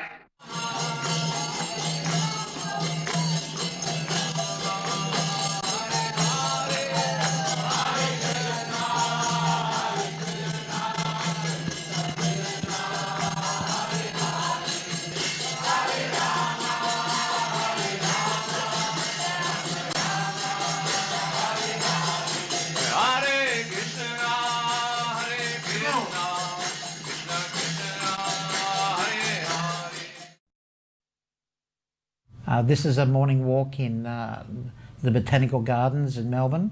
Very beautiful gardens set over a couple of 100 acres. And each morning Srila Prabhupada will go for a morning walk with different devotees from different departments in the temple. One morning the pujaris would go.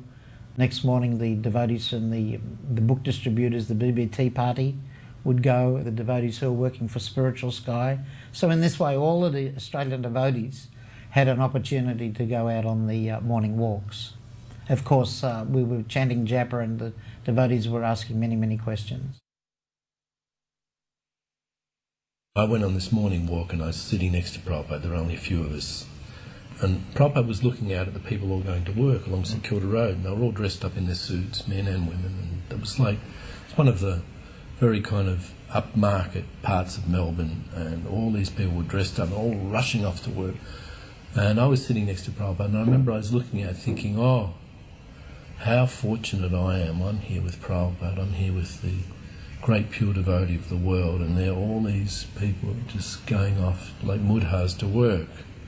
And then Prabhupada was looking out at them too. And then Prabhupada turned around to me, and I saw that he had tears running down out of his eyes. And he looked at me and he said, how can they be saved?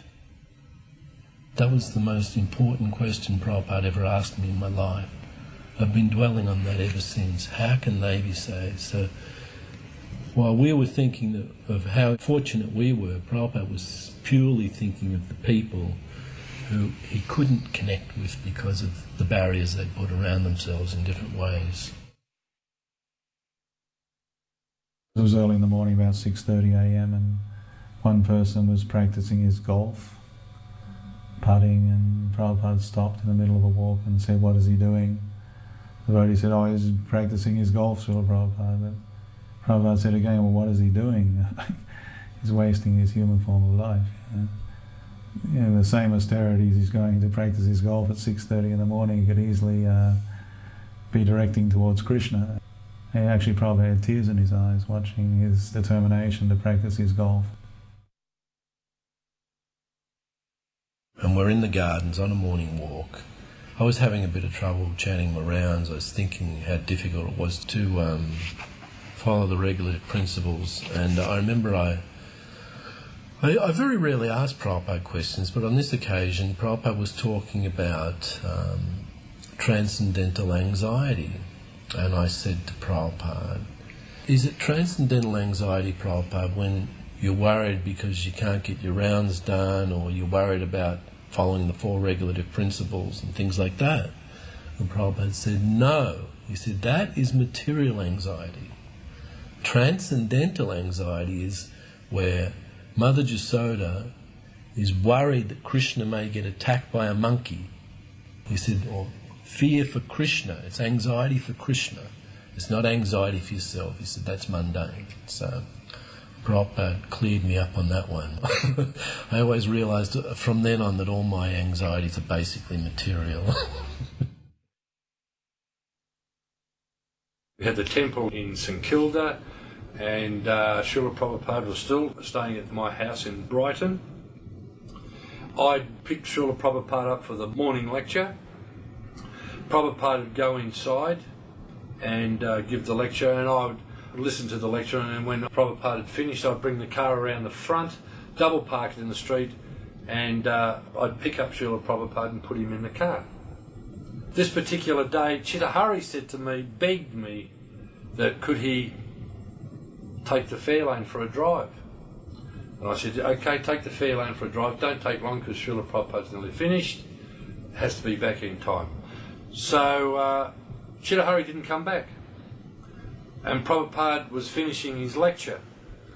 So I raced around the back of the temple.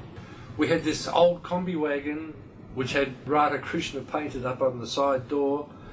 It was what we used to take all the rubbish to the tip and all the excess prasadam down to the beach to throw into the ocean.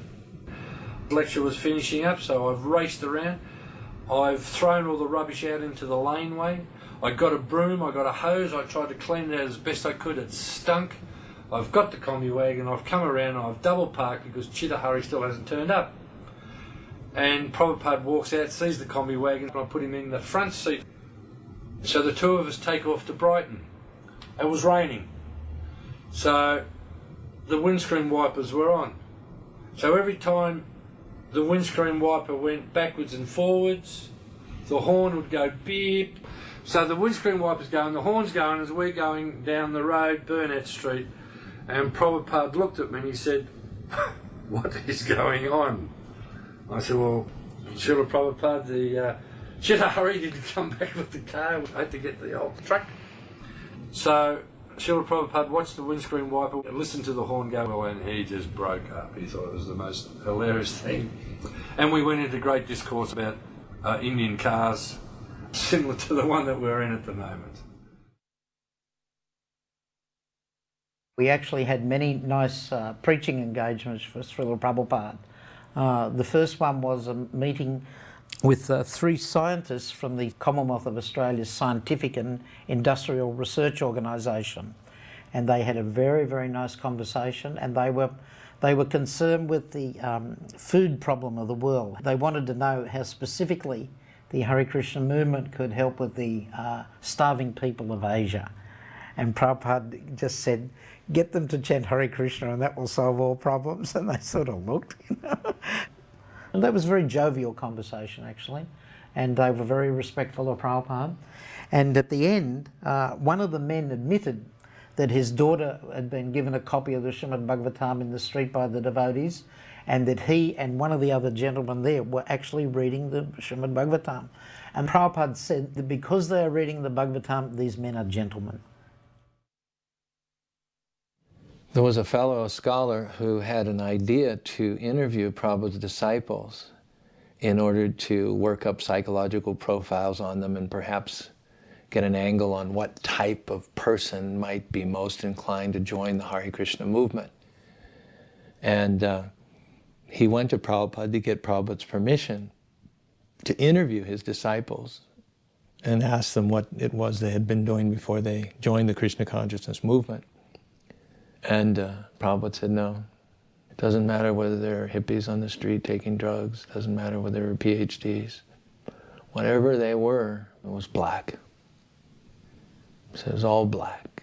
It is not worth writing about. What's important, what's notable is the fact that they have joined this Krishna consciousness movement.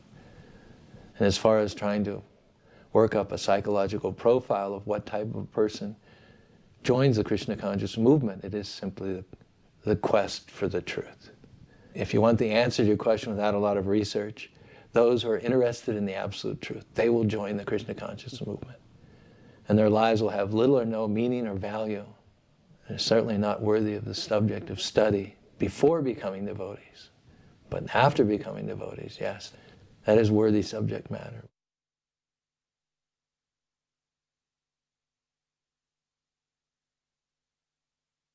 So we used to try to think of some gift to give to Srila Prabhupada. What can we think of? So one morning in the St. Kilda temple in Melbourne, which was quite small, and all the devotees from all over Australia were crowded in there. So Prabhupada entered the room and we all offered obeisances, and I just heard Prabhupada say, "Don't touch the Bhagavatam to the floor." Somebody had touched the Bhagavatam to the floor because Prabhupada said, "Don't touch it to the floor." So I had this idea I could get a nice cloth made to wrap around the Bhagavatam. And I asked the ladies who do sewing for the deities, so they had this nice brocade cloth with gold tassels at the end. And I asked her to make that. And then I went into downtown Melbourne and I found some really nice looking mangoes. I think I bought about 6.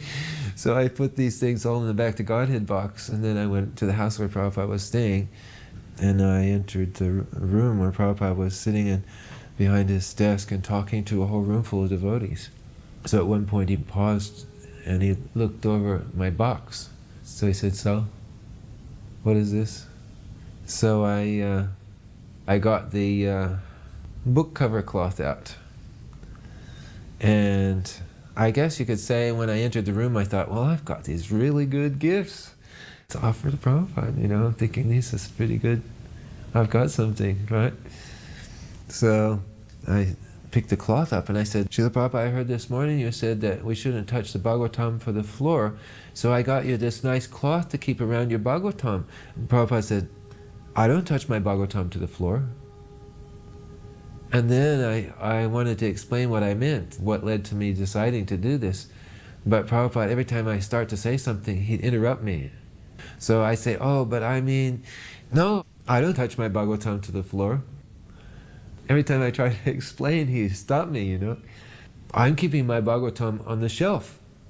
I don't touch my Bhagavatam to the floor." He was very stern, you know. And then all the devotees started laughing really loud. And then he said, "This is for you." So in that way I was totally humbled, you know. I just felt like, oh, if I could crawl in a hole and hide, you know, I would. Everybody's laughing at me, and Prabhupada was so stern. I meant to give him a gift, but it sounded like an insult. I didn't mean it as an insult, but I can't explain it.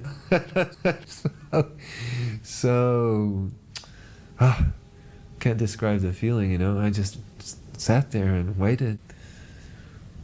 And then he said, "Then, at this stage, if I get these mangoes out, you know, what's going to happen if I get them out?"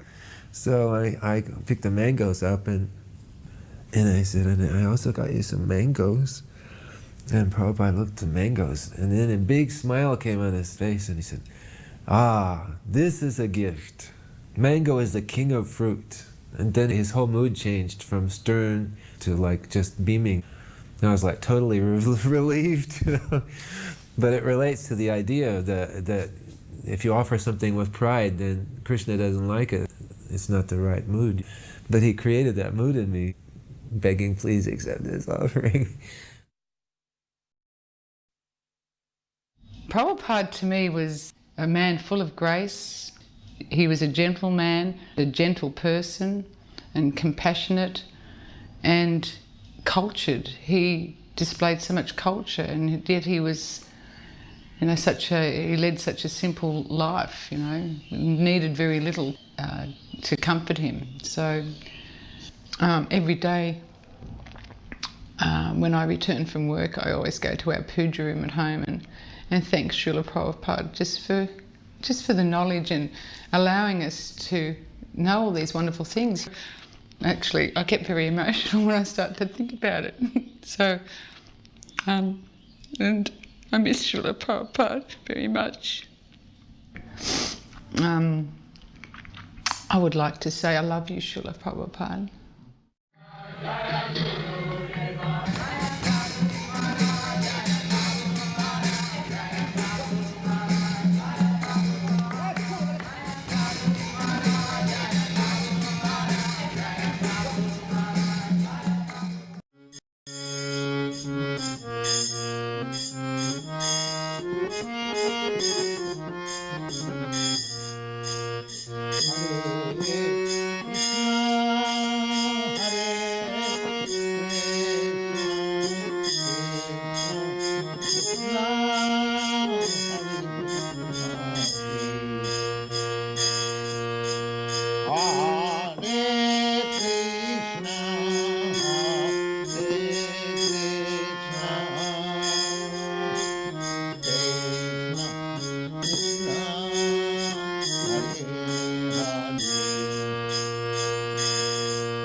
Ram